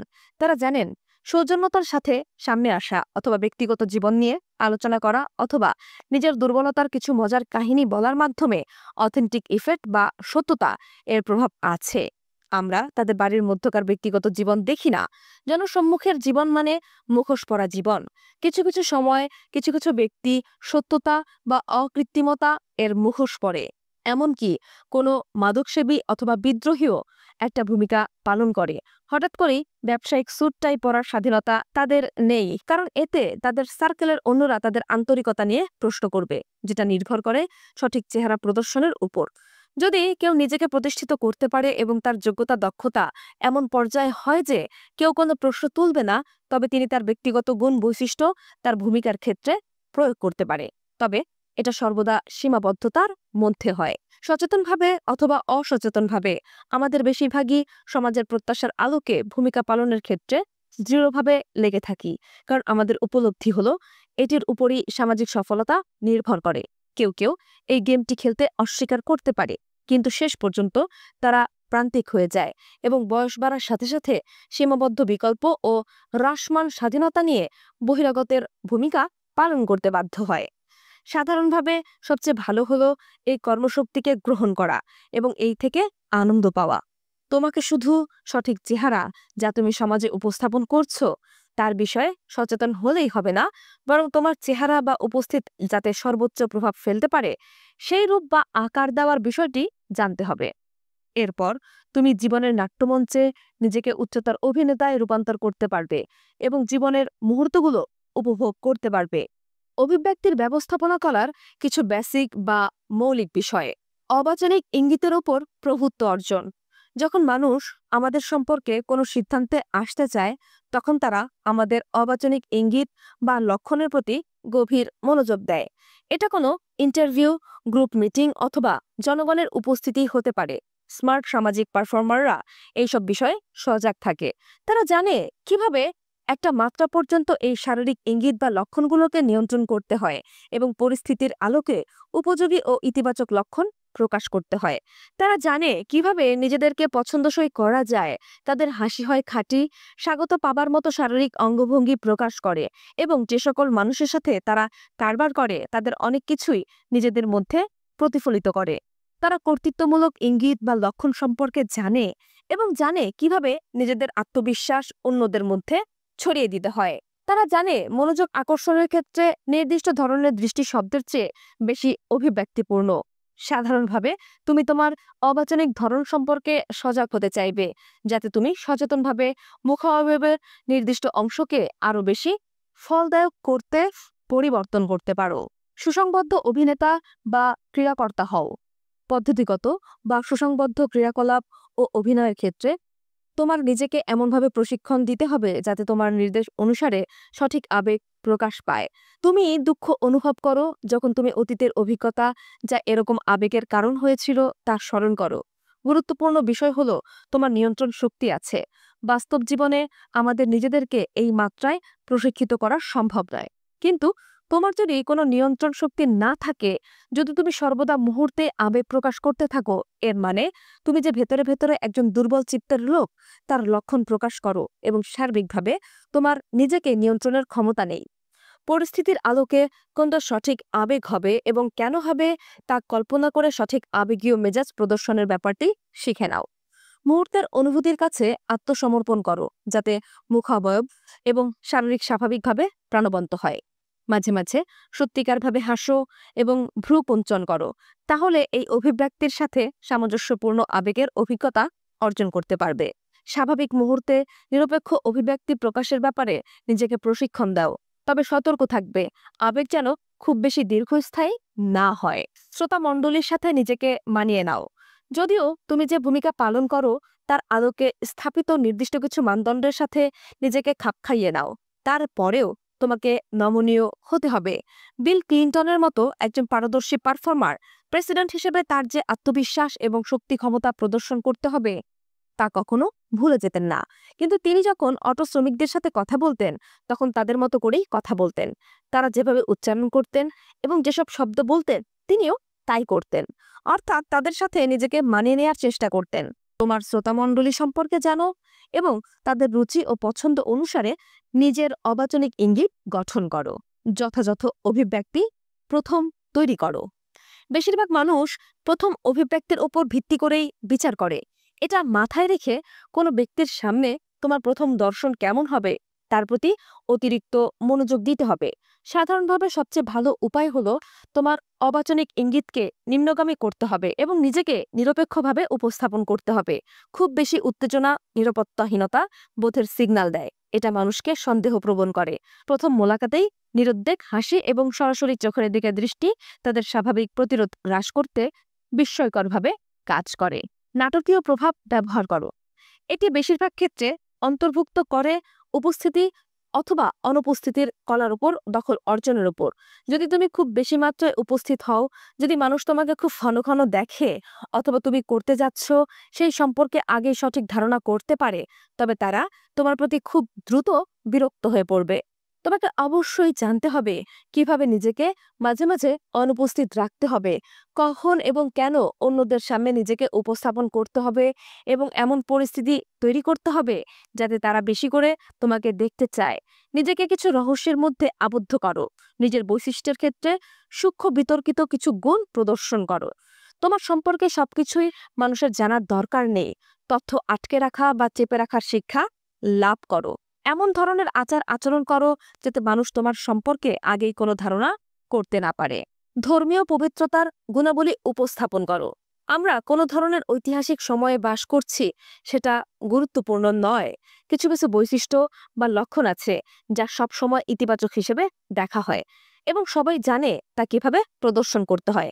যেমন পুত পবিত্র বা সাধুতার চেহারা সবসময় একই রকম থাকে। আজকের সাধুভাবে হাজির হওয়া নিশ্চয়ই বিষয়বস্তুর দিক থেকে ষোড়শ শতাব্দীর থেকে আলাদা, কিন্তু এর সারাংশ কিন্তু একই রকম। যা ভালো তা সবসময়ই ভালো, তা কলঙ্কের ঊর্ধ্বে। আধুনিক বিশ্বে এর অর্থ হলো তোমার নিজেকে প্রগতিশীল ধৈর্যশীল হিসেবে উপস্থাপন করতে হবে এবং উন্মুক্ত মানসিকতার হতে হবে। নির্দিষ্ট কিছু বিষয়ে তোমাকে উদার হতে হবে এবং সামাজিক মাধ্যমে সেগুলোকে তুমি সমর্থন করবে বলে মনে করা হয়। সর্বদা আন্তরিকতা এবং সততা প্রদর্শনের ফলাফল সবসময় ভালো হয়। নিজের কিছু কিছু দুর্বলতা জনসম্মুখে স্বীকার করা এই কৌশল গ্রহণে কাজে দেয়। কিছু কিছু ক্ষেত্রে বিনয় বা নম্রতাকে লোকজন সত্যতা বা বিশ্বাসযোগ্যতার লক্ষণ হিসেবে দেখে থাকে, এমনকি তারা যদি নম্রতার ভানও ধরে। মাঝে মাঝে কিভাবে মাথাকে নিচু করতে হয়, কিভাবে নিজেকে নম্রভাবে উপস্থাপন করতে হয় তা শেখো। যদি খারাপ কাজ করতেই হয় তবে তুমি তা করবে না, অন্যদের তা করতে দাও। তোমার হাতকে পরিষ্কার রাখো। প্রকাশ্যভাবে কখনো ম্যাকিয়াভেলিয়ান নেতৃত্ব প্রদর্শন করো না যা শুধু টেলিভিশনেই ভালোভাবে কাজ করে। মানুষ যাতে তোমাকে ক্ষমতাবান ভাবে সেজন্য ঠিক কর্তৃত্বমূলক ইঙ্গিত ব্যবহার করো, এমনকি যদি এক্ষেত্রে তোমার শীর্ষমাত্রার দখল নাও থাকে। তোমাকে দেখে মনে হবে সফলতা যেন তোমার নিয়তি নির্ধারিত। এই রহস্যময় প্রভাব সর্বদাই কাজে দেয়। প্রাচীন রোম সম্রাট অগাস্টাস খ্রিস্টপূর্ব 63 অব্দ 14 খ্রিস্টাব্দ এই খেলায় পারদর্শী ছিলেন। অগাস্টাস বুঝতে পেরেছিলেন একজন ভালো শত্রু থাকার কি মূল্য, একজন ভিলেন যার সাথে তিনি নিজেকে তুলনা করতে পারেন। এই উদ্দেশ্যে তিনি মার্ক অ্যান্টনিকে ব্যবহার করেন। মার্ক অ্যান্টনি ক্ষমতা লাভের ক্ষেত্রে তার প্রতিদ্বন্দ্বী ছিলেন। রোমান সমাজের প্রথাগত সবকিছুর সাথে অগাস্টাস নিজেকে ব্যক্তিগতভাবে খাপ খাইয়ে নিয়েছিলেন, এমনকি যেখান থেকে শহরটি গড়ে উঠেছিল ঠিক সেই জায়গায় তিনি তার বাড়ি স্থানান্তর করেন। আর অ্যান্টনি মিশরের রানী ক্লিওপেট্রার কাছে চলে যান। সেখানে তিনি ভোগ বিলাসিতার জীবনে মত্ত হয়ে যান। অগাস্টাস সবসময় তাদের জীবনের পার্থক্যগুলো তুলে ধরতেন, নিজেকে সবসময় রোমান মূল্যবোধের প্রতীক হিসেবে উপস্থাপন করতেন, যার সাথে অ্যান্টনি বিশ্বাসঘাতকতা করেছে। রোমের সর্বোচ্চ নেতা হওয়ার পর অগাস্টাস জনগণের সামনে নিজেকে নম্রভাবে উপস্থাপন করা শুরু করলেন এবং ক্ষমতা সিনেট ও জনগণের কাছে ফিরিয়ে দেন। তিনি সহজ সরল জীবনযাপন করতেন এবং মাতৃভাষা ল্যাটিনে কথা বলতেন। নিজেকে জনগণের মানুষ হিসেবে উপস্থাপন করা শুরু করলেন। এসব কারণে তিনি শ্রদ্ধার পাত্রে পরিণত হলেন। এটা অবশ্যই তার পাবলিক প্রদর্শনীমূলক আচার আচরণ ছিল। বস্তুত তিনি লোকচক্ষুর আড়ালে বেশিরভাগ সময় কাটাতেন রোমের বাইরে বিলাসী একটি ভিলায়। তার অনেক রক্ষিতা ছিল। এসব রক্ষিতারা মিশরের মতো দেশ থেকে আসত। বাহ্যিকভাবে ক্ষমতা সিনেটের হাতে দিয়েছেন বলে মনে হলেও আসলে সব চাবিকাঠি ছিল তার হাতে। সেনাবাহিনীর নিয়ন্ত্রণ নিজের কাছেই রেখেছিলেন। তার পুরো চরিত্র ছিল মঞ্চ অভিনেতার মতো মুখোশ পরা। তবে মৃত্যুর আগে তিনি এসব উপলব্ধি করতে পেরেছিলেন। মৃত্যু শয্যায় তিনি বলেছিলেন, জীবনের প্রহসনমূলক নাটকে আমি কি আমার অংশের অভিনয় ভালোভাবে করতে পেরেছি? নিম্নোক্ত বিষয় ভালোভাবে উপলব্ধি করতে হবে। পার্সোনালিটি বা ব্যক্তিগত বিষয়টি ল্যাটিন শব্দ পার্সোনা থেকে এসেছে। এর অর্থ মুখোশ। জনসম্মুখে আমরা সবাই মুখোশ পরে থাকি এবং এর ইতিবাচক কার্যকারিতা আছে। যদি আমরা সত্য কথা বলি এবং নিজে যা সেভাবে উপস্থাপন করি, তাহলে তা মানুষকে আঘাত দেবে এবং গোপন করে রাখা গুণ বৈশিষ্ট্য প্রকাশ করে দেবে। পার্সোনা বা মুখোশ পরে ভালো ভূমিকা পালন করা আমাদেরকে জনগণের ঘনিষ্ঠ দৃষ্টি থেকে রক্ষা করে। তুমি যত ভালোভাবে তোমার ভূমিকা পালন করতে পারবে, তত বেশি তুমি ক্ষমতা অর্জন করতে পারবে। ক্ষমতা দিয়ে তুমি তোমার বিশেষত্ব আরো বেশি প্রকাশের স্বাধীনতা পাবে। যদি তুমি এই পথ গ্রহণ করো, তবে তোমার উপস্থাপন করা মুখোশ তোমার চারিত্রিক বৈশিষ্ট্যের অনেক স্বতন্ত্রতার সাথে মিলে যাবে এবং উচ্চতর প্রভাব ফেলতে সক্ষম হবে। শ্রোতা বন্ধুগণ, শেষ হলো আমাদের আজকের তৃতীয় অধ্যায়। যদি অধ্যায়গুলো শুনতে আপনাদের কাছে ভালো লেগে থাকে, তাহলে অবশ্যই প্লিজ আমাদের কমেন্ট সেকশনে জানাতে ভুলবেন না। আপনার বন্ধুদের সাথে শেয়ার করবেন। পরবর্তী অধ্যায়টি পেতে অবশ্যই আমাদের audio books by book bank চ্যানেলটি সাবস্ক্রাইব করবেন। সবাইকে ধন্যবাদ জানিয়ে শেষ করছি। আসসালামু আলাইকুম।